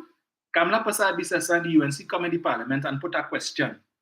Compel Dr. Rowley to answer the question in the parliament and disclose what he was not supposed to disclose. And then he had to receive a letter now from Shell and BP and who not expressing their disappointment that this is what we had agreed to. We agreed to give Ole back some money, right? Notwithstanding the sweetheart deals that your predecessors gave us. But you have now put us in a predicament with our other partners, the other countries where we operate in, who now want to come and demand and come and sit down with us to get more and more and more money. He said that in the parliament. And then they want to talk about their patriots and they love Trinidad and Tobago and doing what is best for Trinidad and Tobago. That was best for Trinidad and Tobago? Really? Just, you want a disclosure just for your own political benefit? To make the government look bad? They didn't write to Kamla. Dr. Rowley did write to. He was the one who gave the commitment. But he, as Glenn Lal just said, continues to defend Trinidad and Tobago's energy sector. And by the way, it is important to note, so I'm going to draw this to Mr. Barrett's attention too, that Trinidad and Tobago, the government gets the majority of its revenue, not from the oil and gas sector, sir. It is from the non-oil sector. The oil and gas sector is the single largest contributor to the government's revenues. But all the other sectors combined, right, that make up the non-oil sector, when we're talking about PAYE, corporation tax, and all of these customs and all of these different monies that we get, is the non-oil sector that brings in the majority of the money. And for those of you who don't know, it's right there in the Auditor General's report. Pick any year, and go and check it and see. All the information is there. Go on Central Bank's website. The information is there for you to see. It is the non-oil sector that brings in the majority of the money. So when Mr. Jagdeo wants to talk about Dutch disease and Guyana will not go the way, well, you're already on the way there, sir. Based on what Mr. Lal has told us and what Mr. Gaskin has told us, the poor deals that your government has made with these energy companies, similar to what your favorite friends in Trinidad did when they were in office, you all are already on the path to the very thing that you're claiming you want to avoid. So, Mr. Swada BS na petty Betty. Petty Betty, you can't take a little fatigue. I could imagine when you were growing up as a child, you were probably the worst child to play with. You probably had no friends in primary school. Yeah? Because you're easily offended. Your blood close to your skin. A little joke you can't take. I mean, come on now, man. Yeah, you used to probably the nerd who used to sit down in the class and read because nobody don't want to play with you. And like you didn't grow out of it. You didn't grow out of it. So you're a big man now in the same way. Nobody don't want to be your friend. Poor soul. I wonder if you're married. Maybe your wife will be saying, Lord Father, what I do? What did I do? But anyway. But of course, I saw, and you know, this is the thing that's amazed me, you know, with some of these UNC supporters. And I have one of them by the name of, what's his man's name? By? Very, very disrespectful fellow.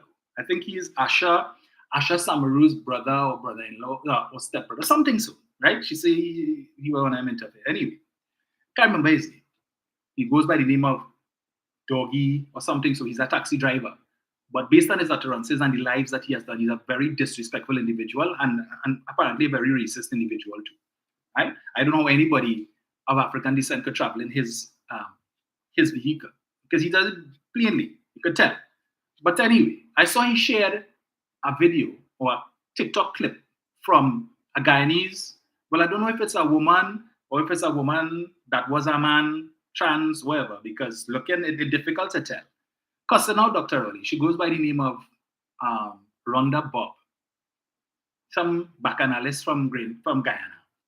And she put out she did a live, and there's a short TikTok clip where she well cussed out Dr. Rowley. Real waste him, don't tell him don't get in Guyana business and your country, you ain't effing know if it is you going to come back in 2025. And you know, and when I read in the comments on this, because he shared it and a few other UNC people share it too, right? And they're proud of that. Yeah, give him good. He too disrespectful and he too this and he too that. Yeah?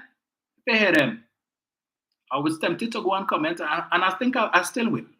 Yeah? Because I pulled up the profile of the individual, one Rhonda Bob, very disrespectful. Cussing out Dr. Rowley as if, what Dr. Rowley do to you? The man make a little joke, all is so sensitive in Guyana. A little fatigue, all can't take. As I said before, he could have mentioned any other country where the exchange rate is extreme. And I want to tell Bharat too, Jack Deo, that when you want to talk about exchange controls and we have that in Trinidad and your country doesn't. You know why? Because the demand for US in your country, sir, is not as great as that in Trinidad and Tobago. Because clearly it is reflected by the fact that your economy, as of now, is not as developed as that of Trinidad and Tobago. That the citizens of Guyana are not demanding as much foreign currency, as much US as the citizens of Trinidad and Tobago. You know why? Because the citizens of Trinidad and Tobago, unlike what Mr. Gaskin told us here, are not as much as struggling as some people in Guyana.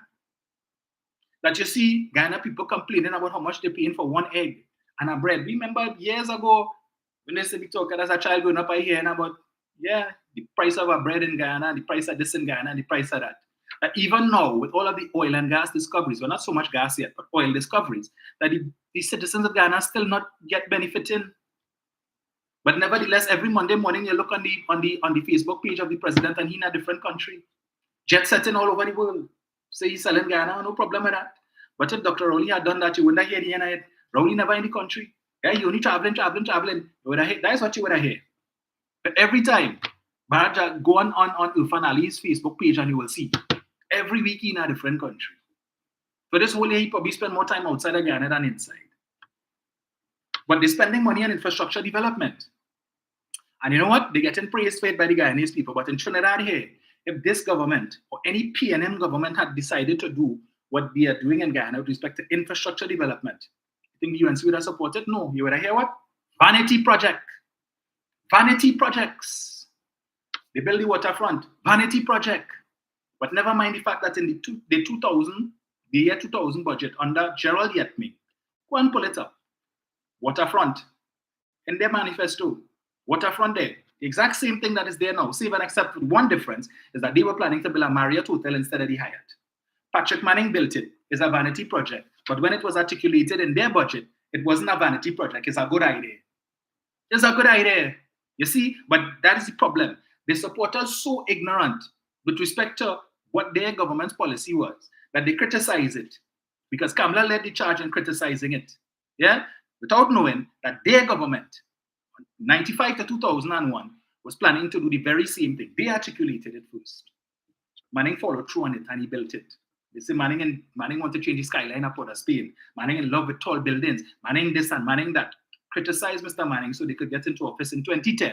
And as soon as they come in, all of them fighting like crab in a barrel because everybody want to have our office on the waterfront so they can rock back in their leather chair and watch the skyline and watch the horizon, right? And watch the sunset. So they could watch the water taxi coming in and watch the ferry coming in and the cruise ship and all of that and relax and have a beautiful view, right? But when Manning was building it, all they had a problem with it. It was a vanity project. Do you have anything the UNC built to compare to the waterfront? Anything? Tell me now.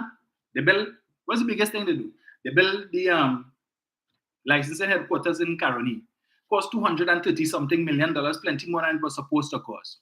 And with the balance left over, surprisingly, it actually had a project with a balance left over of 30-something million. Rohan Sinanan was able to take that and build 5 satellite licensing offices throughout Trinidad and Tobago. Yeah?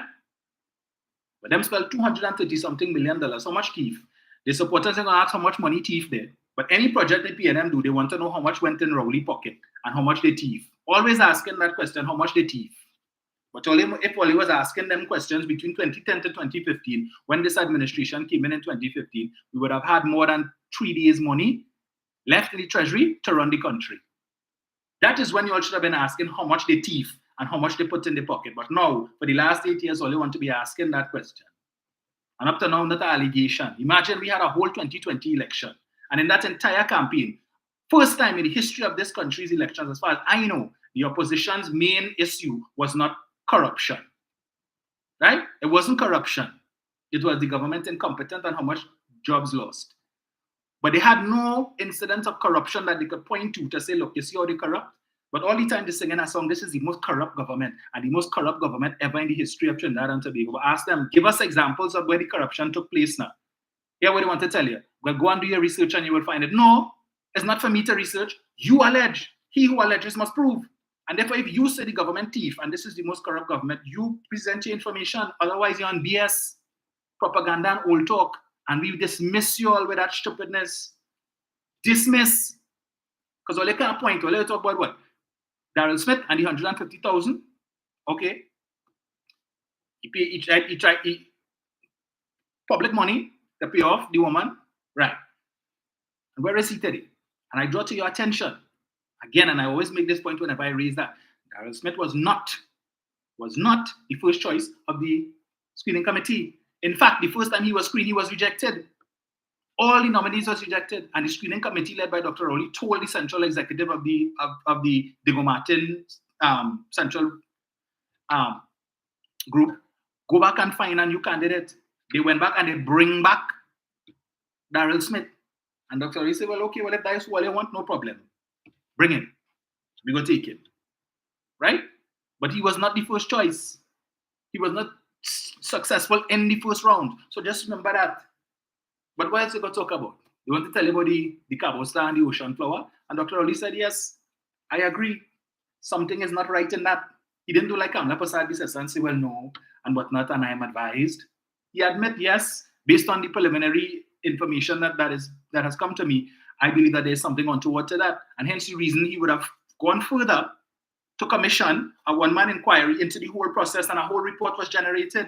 And a lot of things came out in that report with respect to things that we didn't know happened between 2010 to 2015 with respect to the procurement of the Superfast Galicia that they tell us was the best boat ever. And Rowley didn't keep it, and Rowley sent it back. But all the things that happened with the procurement, when they went to test out the boat and they knew that it was not compatible with Trinidad and Tobago port infrastructure, and they said, bring it anyway. We go spend the money. And what was supposed to cost $2 million ended up costing almost $100 million for them to dredge and all the other works that they had to do. And still after all of that money spent to do all of that, the Galicia still was not compatible. That they had to now, in addition to paying $17,500 a day to rent the vessel or to lease the vessel, they had to go and spend a further $1,500 a day to rent a barge, so that the vehicles had to use the barge now to get onto the ramp of the Superfast Galicia, because it still was not compatible with the port infrastructure. And they were told this. But they said, bring it anyway now, bring it. We go deal with that problem. And for 53 days, it anchored out in the Gulf, doing nothing, taking sun and enjoying the view of the Port of Spain skyline. And that costed us, the taxpayers of Trinidad and Tobago, $17,500 per day for 53 days while it anchored out in the Gulf, while they saying they're fixing port infrastructure. And had it not been for Dr. Rowley commissioning that inquiry, the Mote report, we would never have known about those things, about the role that Nairi Alfonso allegedly played when it is that her services was retained as attorney for the Port Authority to look into the Charter Party agreement for the Warrior Spirit, right? And whether or not the government could come out of that arrangement, because only one engine on the Warrior Spirit was working at that time, and the vessel was taking too long to go to Tobago, and they had to pack up and go and get the Galicia. So we were paying money for 2 vessels, 1 backup, right? 1 backup not using, but we paying money for it, millions of dollars. And they had the Superfast Galicia, the great boat. And then all of us, so because of that report, we heard now about the role that Nairi Alfonso played in the company that eventually got the contract to bring in the Superfast Galicia, company that is tied to Nairi Alfonso, but they didn't know about then they didn't know about conflict of interest. They don't know about recusal, because recusal wasn't in their vocabulary. Yeah, we involved, but to hell with that. Recuse what? Who gonna know? Yeah, the PNM not interested to go and dig up. So let me do what we had to do. And the same way, a company affiliated with the Minister of Transport, Stephen Cadiz, get a $42 million contract to service the water taxis. I wonder if when that decision was taken, if it is Mr. Stephen Cadiz recused himself from cabinet in that meeting when that decision was taken, right? $42 million paid to a company that he affiliated with, his former company before he became a minister. And nothing wasn't wrong with that. That didn't require a recusal. But all you know about how much time Faris recused and Stuart Young recused, but that, well, you wouldn't talk about that. And we're supposed to believe you are interested in good governance and transparency and probity. Yeah, when it's convenient.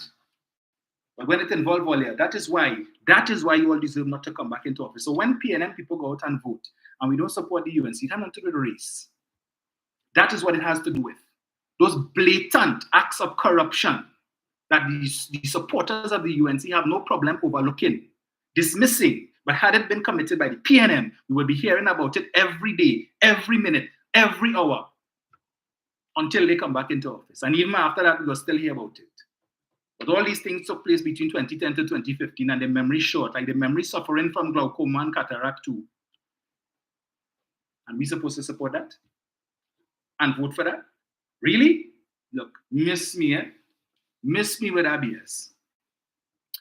Was the time that 12:44? No, man, take some calls, because yeah, I have some stuff to do today, and yeah, not enough hours in the day. I'm gonna switch this thing over. Jokey, bunch of jokers. Hold on 1 second, John. Let me just switch this thing over.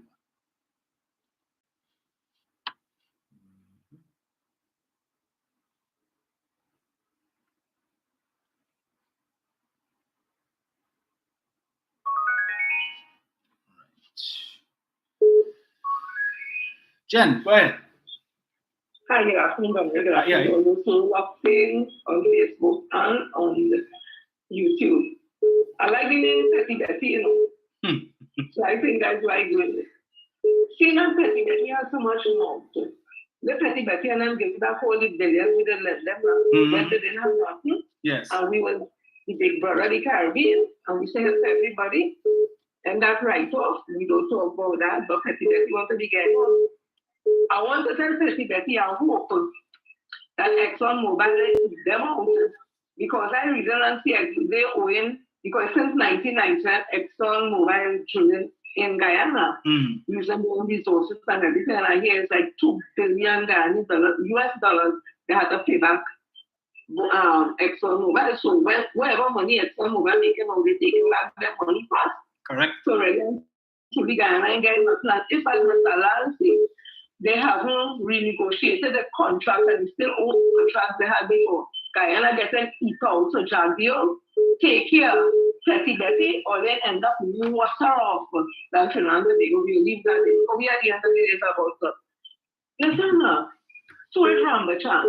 If we name it is alleged also part of the false qualification for documentation for the degree and all them things. Correct. Let me tell you something, eh? Every time some of them saying they're forming group and team. Let me tell you what happened in 1962. There was a special branch report where they formed a group, action group, the Indian Association of Trinidad and Tobago. Out of that, they sent 4 people to Marlborough House to stop the independence, and Dr. Eric Williams went up. They also was planning to damage bridges and police stations. It's not terrorism. And also to beat Negroes in the community if we get independence. So every time them from action group, I just put my so the next action group they form women Pulsi Bugal, which is Pulsi Bagan, says African men raping Indian women. And they form Vigilante Action Group, encouraged by her. And what it was doing, not beating African people who come in the community. And the whole thing was a whole hoax and a lie because it was Indian men who raped Indian women.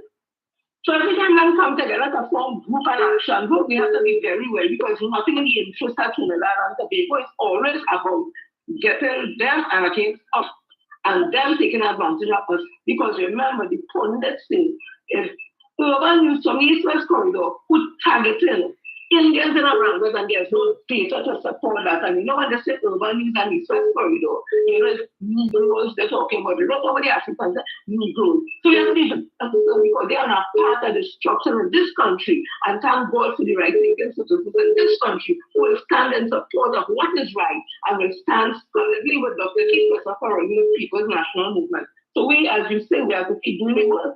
We're waiting on them, Dominic. You know, are you ready? Our whole program ready to spread the truth, not propaganda. We're spreading the truth. We're spreading the information driven by data, correct data that shows where we are right now under Dr. Kiko and where we were with them in 2010 to 15. This set back our country years and thank God for Dr. Robbie. We're struggling through, we will not be distracted by them racists and them in this country and those who mean nothing good for this country. At the end of the day, all of us are bring it together. Have a blessed weekend, have a blessed day, a week ahead, everybody. Thank you so much.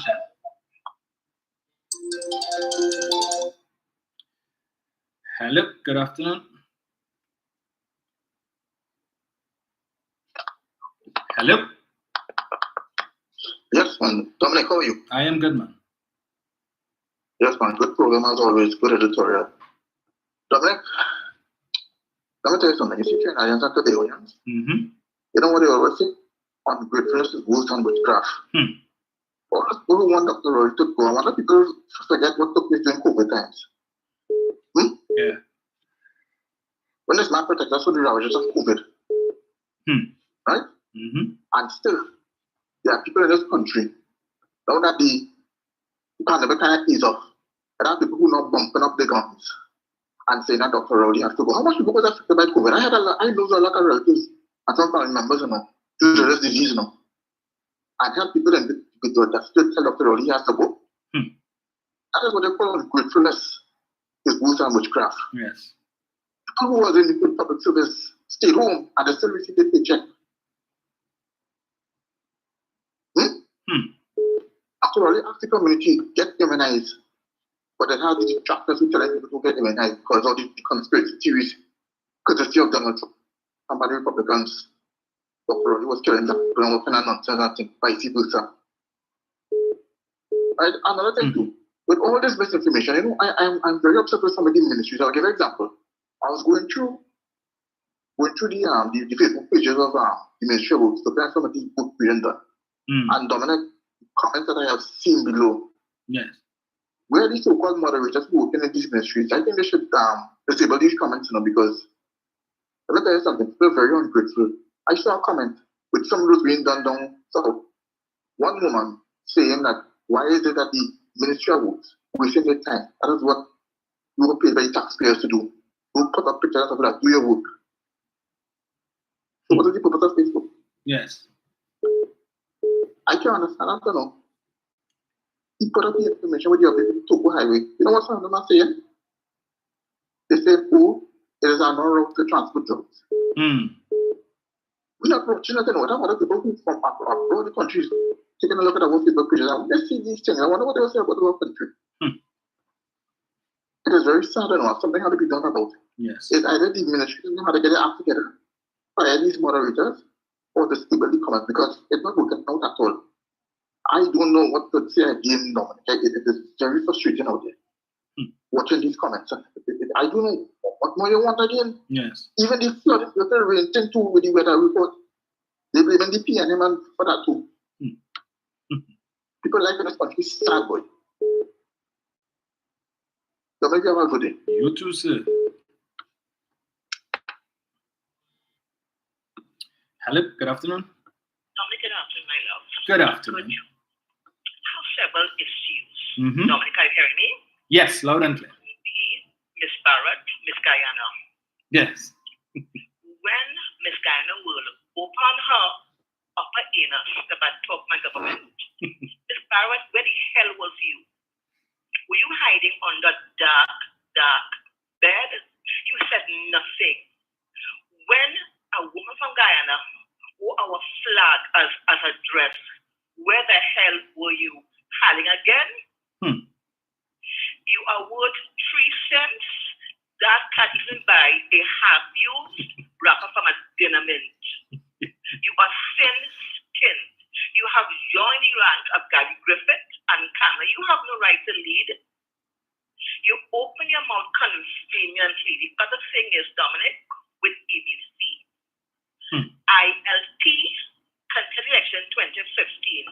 Was there trouble? No. Fall? No. Issues? No. But each time, keep pissing the rum and the pissets, those elections, they have an issue. In 2010, when you won, did EDC cheat? Did you commit fraud? You always do committing fraud, Kamala. But you never see, you long know that Pinocchio the other self. My other issue is, they're talking about Darren Smith, right? And others. Kathleen Rama, Darren Singh. What did they do? Right? Yes. Look at Chrislyn Moen, who said to put eye drops into the food and drink, attempted murder. But after the fact, she became, under whose tenure? Senator Kamala. Is enticing murder a crime? So you say kill people, right? So you can kill people. She should be disbarred for life. You are hypocrite, backstabbing, doubles. I don't like you. You would never, ever, ever be my prime minister. And what I stand by, Dominic, when I say I stand by it, because they are pretensive. I'm a monkey, I'm a cockroach. Why the hell you want my vote? Something is wrong with you. Because I'm nothing to you. Right? UNC means use legal conveniently. I'm an African person with an African name. I have enough brains to know I would never vote for you. Hell have to get cold. I have to be young and cute and tiny and have all my hair to vote UNC. Dom, have a good day. Be blessed, my brother. Keep up the great work. Thank you. Thank you.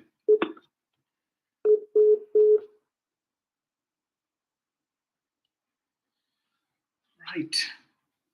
770-1763. Choice is saying what's going on with them Tobago secretaries. We'll look into that, Choice. We had to discuss that. Let me see. Good morning. Well, good afternoon to Mr. Chance. To Mr. Yates. Good afternoon to all of you. See. To Mother Tunapuna. Good afternoon to you too. Hello. Good afternoon. Dominic. Lord Father. Good. Yes, sir. What's going on? All is well. I hear that. I hear that. What bacchanal you coming with today? Hey, Dominic. Yes, sir. You can remember during the virus, every time Dr. Rowley get up on a platform, he used to be saying our neighbors were using vaccines that were not sanctioned by the WHO. Every time he gets up on a platform, our neighbors using vaccine that were not sanctioned by the WHO. You here any mass deaths in any of the islands from using vaccines that were not sanctioned by the WHO, Dominic? Better to err on the side of caution. You hear any mass deaths? Dominic, until one day, an official from the Guyanese government put a blow on Dr. Rowley. He had to send Avery Brown quick to talk to the Guyanese. Let him send Avery Brown, Dominic. Let him send Avery Brown, Dominic. I will leave it here. Thank you, sir.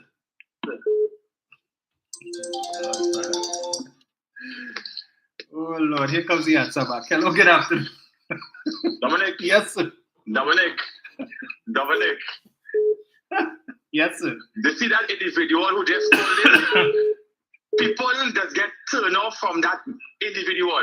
He has come every single time with misinformation, disinformation, and coming and spewing a set of gubar every single time. On Friday, he called Bruce with the same thing with Maduro, right? I called him calling umpteen times and correct that BS talking. He called back again with the same gubar. I started calling and correct with the misinformation. So you're coming here today now with the same gubar. Leave it there. People don't want to hear you. You makes no sense or contribution that is beneficial to the listening ears. We should have hear you, big old man. We don't hear you. Come with something. Only Rowdy don't like man. Rowdy have a wife and grandchildren. You understand what I'm saying? Oh gosh, every single time you point the same rhetoric with you, big old man. We fed up here. Be fed up. You understand? Every time so. Oh gosh, man. By the way, Dominic. Yes, sir. You see that whole thing with the Guyana and the whole Trinidad fiasco? The Vice President of Guyana, Barra Jagdeo, he is the mirror of the UNC in Trinidad. You remember at that time that Ganga, but you know Ganga thing is the I think it's something he would have got in Guyana. Yes. And Ganga thing would have put out some posts. I think I looked for that post on Facebook and I was straight on the page. Some post he put out, I couldn't remember how it went. I'm trying to denigrate the trend to go economy. You understand? Yes. That is true. These people, that video, which Guyana shows from in the UNC campus, somebody in the UNC would have sent that across in Guyana to the president for you to make that statement. You understand? And that is to show you that these people in this country of Trinidad and Tobago, not about country. And so Sheila said it's about party, it's not about country. So if they feel that the 7 election, when they get Monday gone last week, go get them a booster for 2025. There's something else coming their way. You understand? We fed up of the rhetoric and the BS that these people only portray in this country right now, because at the end of the day, all of them in the UNC well off, and they're looking to come back to teeth where they left off in 2010. Right? So if people want to take fast and loose as what you are accustomed saying with your vote come 2025 to put them back, I tell you earlier, on the night of election, sayonara, I gone. I migrated from Trinidad and Tobago because I'm not going to live on that dead people for 5 years. Dominic, good program. Nocturnal listening. Thank you, sir.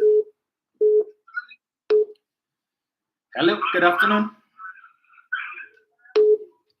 Hello. Hello. Hi, good afternoon. Hi. Dominic? Hi, yes. Mr. Livedia, you know Livedia? Mr. Livedia is a joker. Tell him to leave Mr. Livedia. And I want to speculate. Tell the Guyana government the money that's standing right off for them in the send it back for us. Yes. So this pass for yourself. You understand? Yes. So everything out of place. You have a blessed afternoon and reach over safe. Thank you. Hello, good afternoon. Dominic, Yes, sir. I told Bruce about the interview you did with Conrad Enel. Mm-hmm. When I told Conrad Enel how, from the get-go, Dr. Rowley should have been focusing all of his energy on Guyana and Suriname and leave Maduro with the damn oil or gas. And Conrad Enel agreed with what I told him. The next week, Stuart Young was in Suriname. 2 weeks after, Conrad Enel was appointed to Guyana and Suriname. When I tell them that, well, all of them want to eat off my head. All the experts come out the woodwork. All who used to work on platform, all the experts, Dominic. Look, you see, I have some of them. That can talk to me, Dominic, boy. Hey, Dominic. Yes, sir. I will leave it here. Thank you.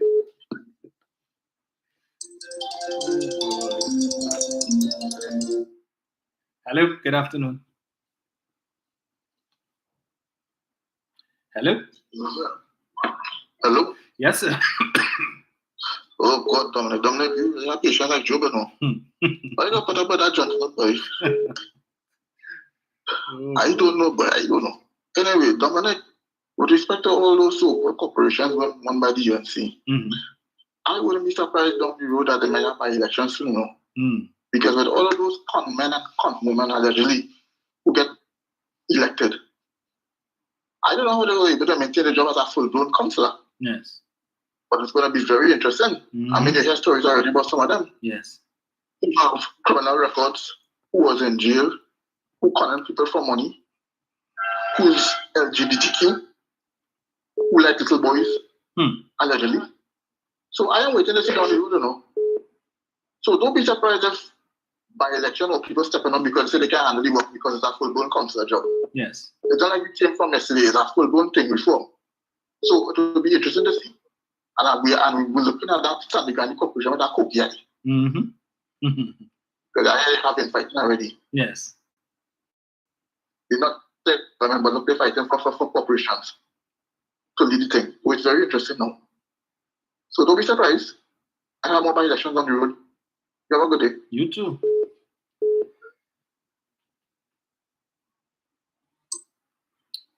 Hello, good afternoon. Hello, good morning, Dominic. Hi. Dominic. Yes, ma'am. That gentleman who's always calling, I think he's probably my age group. He is on the record sake. Tell this gentleman, stop it. And Dominic, I find you must not answer this gentleman. This man is too disgusting, you know. Something ought to be wrong with him. Give Dr. Rowley a chance. We hear you what you say. You stick like our record. Dominic, again, every time I hear this man, I take off my radio. Because I need students, I want Dr. Rowley to take him to court. But Dr. Rowley's not up that day. I find this man is too disgusted. Everybody has to be talking about him, so you want to be noticed or what? I think we shouldn't really give him a play, you know, but after vent my feelings. Because I find this man is too disgusted.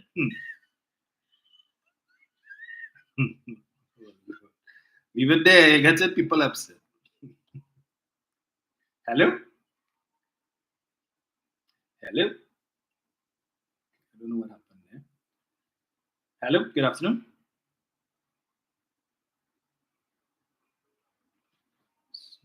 Let me see.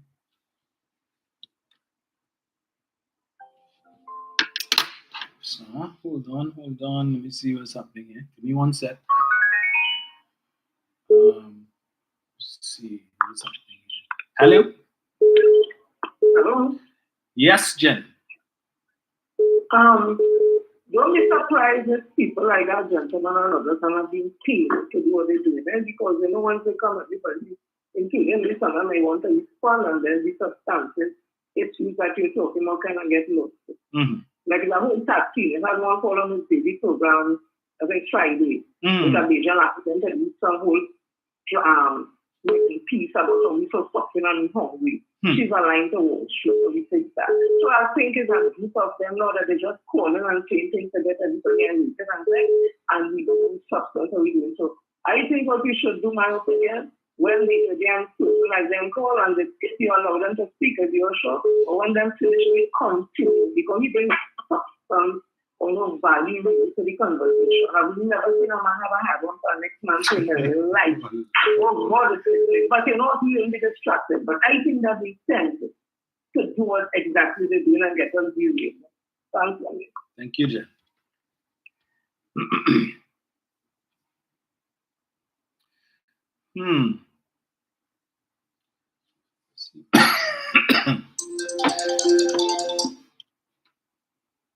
Hello, good afternoon. Good afternoon, Dominic. How are you doing? I am good, and yourself? Good, one at a time. Nice. I want to continue to thank you for your very instructive information that you give to the public. Yes. Well researched and of course, to edify and educate the people. But I want to join with Eric. I think going forward, we have to pay particular attention to callers who call and misinform and provide a platform of fake news. That, to my mind, is causing a serious conflict in this country. Yes. Where people are trying to balance the fake news and disinformation. By disinformation, I mean people deliberately putting information there to confuse and deceive. That's a big worry that we have. Yes. And I think we have to take a strong position on that. We should not allow those things to just pass like that. We have to deal with it in a very effective and strong manner. Because the persons continue to do it. Just freelance. And it's a joke. And it's not a joke. Because this is a country we are trying to develop. And it must be done in a proper way. Yesterday I was very concerned listening to another radio platform. A radio platform that all of us listen to. Right. 91.9. I was very disturbed to hear a presenter presenting a program to all platforms now. Presenting a program and telling the people of Trinidad and Tobago that the Syrians came here in 1960. When just on a touch of the button, you would get that the Syrians came here in 1902. Even when Sir Grimtrace called in, because everybody but press it, go and you'll see. And we have the history. Those of us who live long enough will know there's a place called Habib James Straw, and they were there long time. Yes. And the worst point about it is when Sir Grimtrace went on to say that Syria, he was talking about, and he was identifying the location of Syria. Nicola was debating that. You understand? It is a serious thing we're having with misinformation. And I'm of the view that management have to start to play a very important role in treating with it. While it is something that people are doing all about the place, but it is causing great confusion in the minds of people in this country. So thank Eric for calling out that particular bit of misinformation and disinformation that we have. And I think we have to take a strong position on that going forward. Yes. We have really got to do that. We have to pay attention to it and not to treat it lightly. We've got to take it very seriously because the people are doing it now and it becomes a joke. And it's not a joke because we are trying to develop Trinidad people. Thank you for the work that you continue to do. Thank you, sir. Hello, good afternoon. Hello. Hi. Hello. Hi, good afternoon.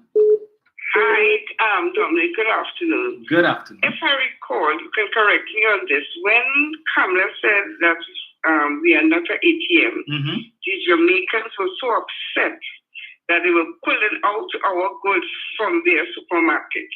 Am I correct? Yes. Which will have killed our manufacturing here, because they import a lot of our goods. And because of what she said, they were so enraged that they took out the goods from their supermarkets. You know, that's what that would have done to Trinidad. Yes. And I think, well, you can correct me if I'm wrong, it was Dr. Robish who had to go and do damage control. He did, yes. All right. I just wanted to put that out there. I wasn't sure. I just wanted to put it out there. Thanks. Yes. Have a great day. You too. Good program as usual. Thank you. Yep, a lot of stuff that Dr. Oli had to do damage control for the mess that was made by his predecessor. I want to tell you. So let me get this here. So let me get this here.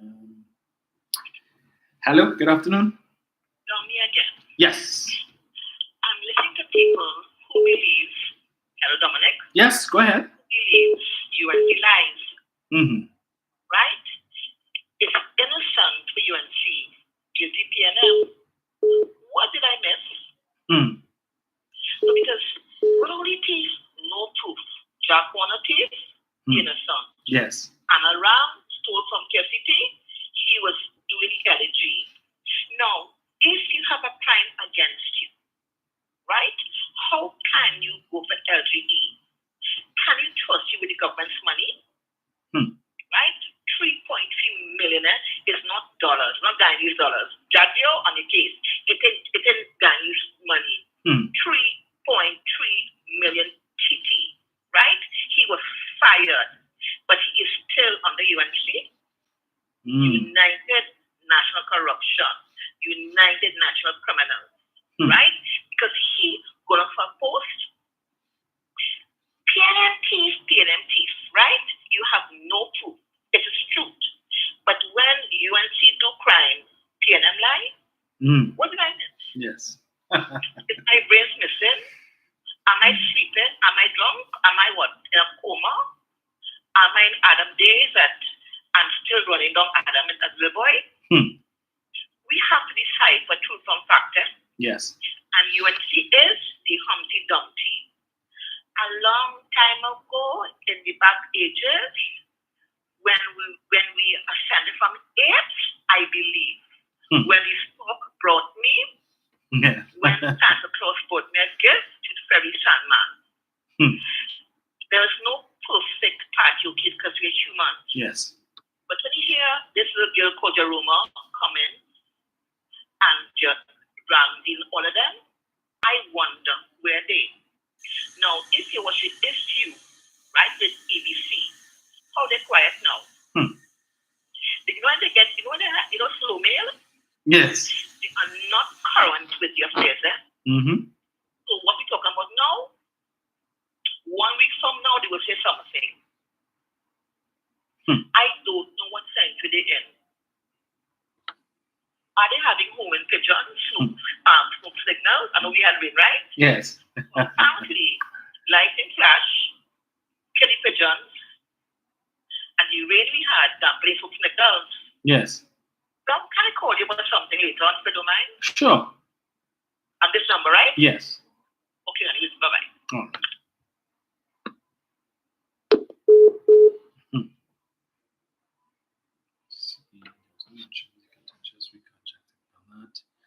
Right.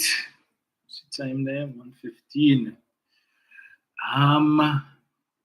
Dr. Oli had to travel to Jamaica to do damage control and restore the relationship between Jamaica and Trinidad.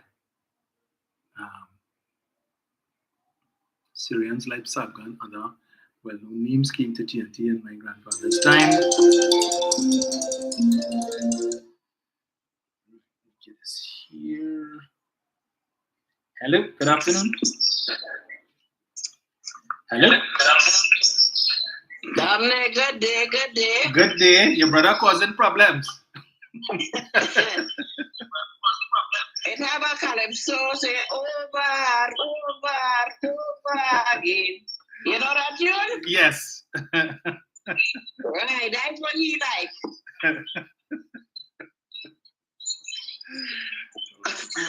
But this morning I just called to say something. This one who does be on 91.9 say that he come to educate. You know? I hear him say that Dr. Eric Williams is a what's so-called godfather of the nation. That's not my belly. I I said, but I don't, I can't understand. I don't know if he getting paid. I don't know if there's name a food card. I don't know what he getting. To be saying these things? Nonsense. But I say, God have mercy on him, Yes. And don't study the other one. If you see the number and you feel the answer, don't answer it. I feel about how to do that. Bye. Bye.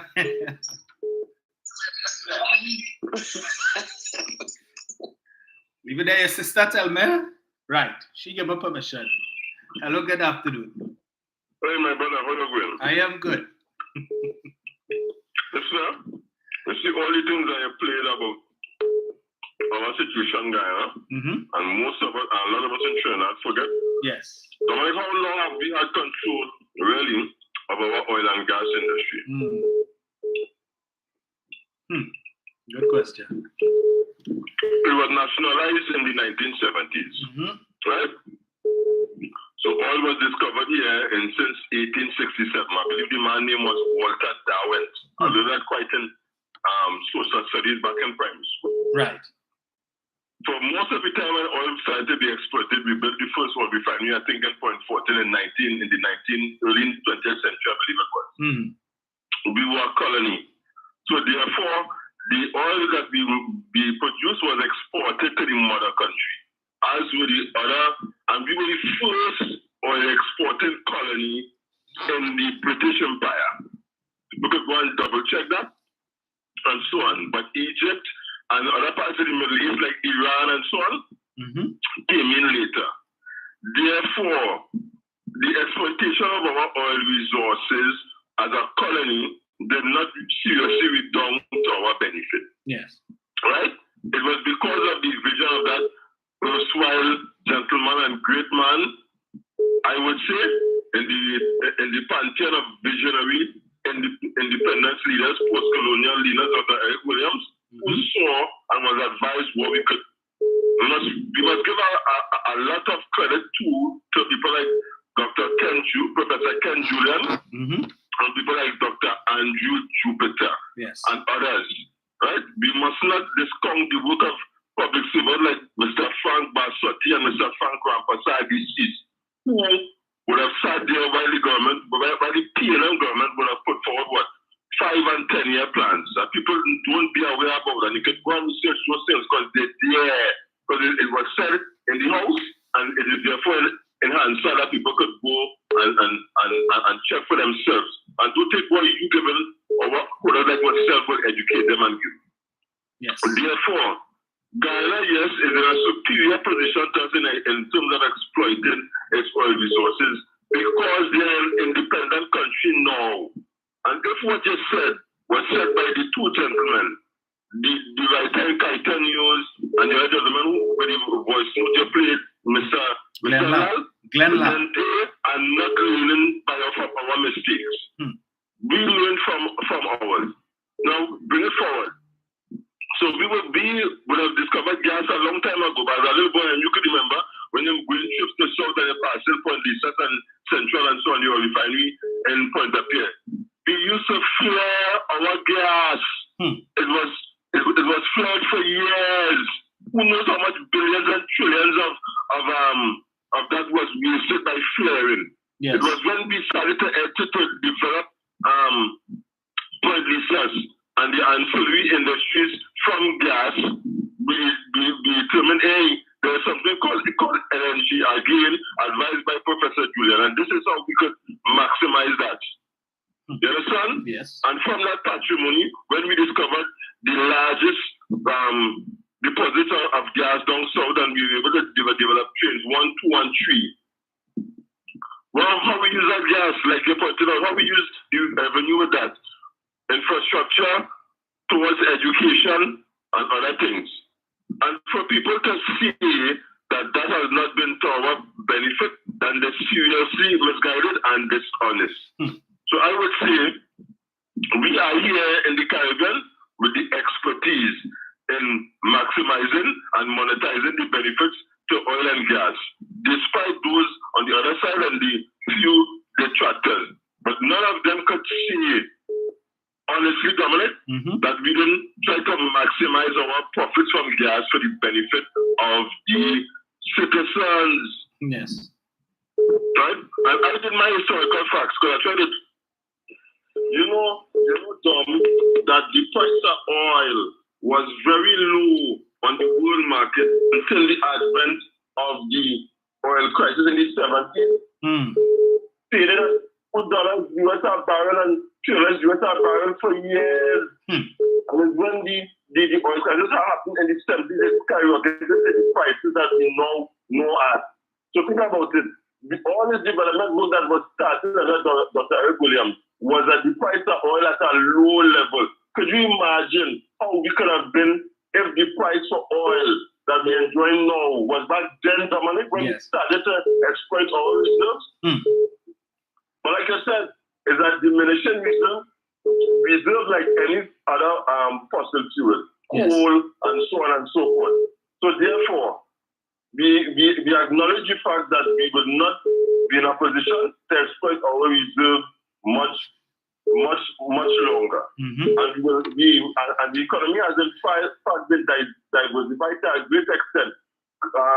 Right? Forget all the naysayers and who write columns for years saying that we need to diversify. You know what has been the biggest diversification of our oil money, Dominic? Yes. The human capital that we have. That's the biggest investment we have made. And if more people realize that and come and start to use what they have gained to give for the benefit of our place, we'll be a better place for them. Indeed.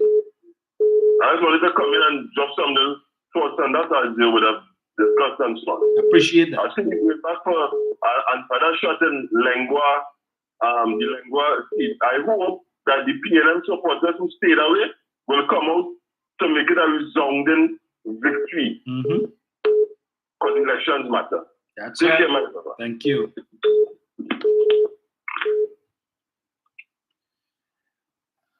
Hello, good afternoon.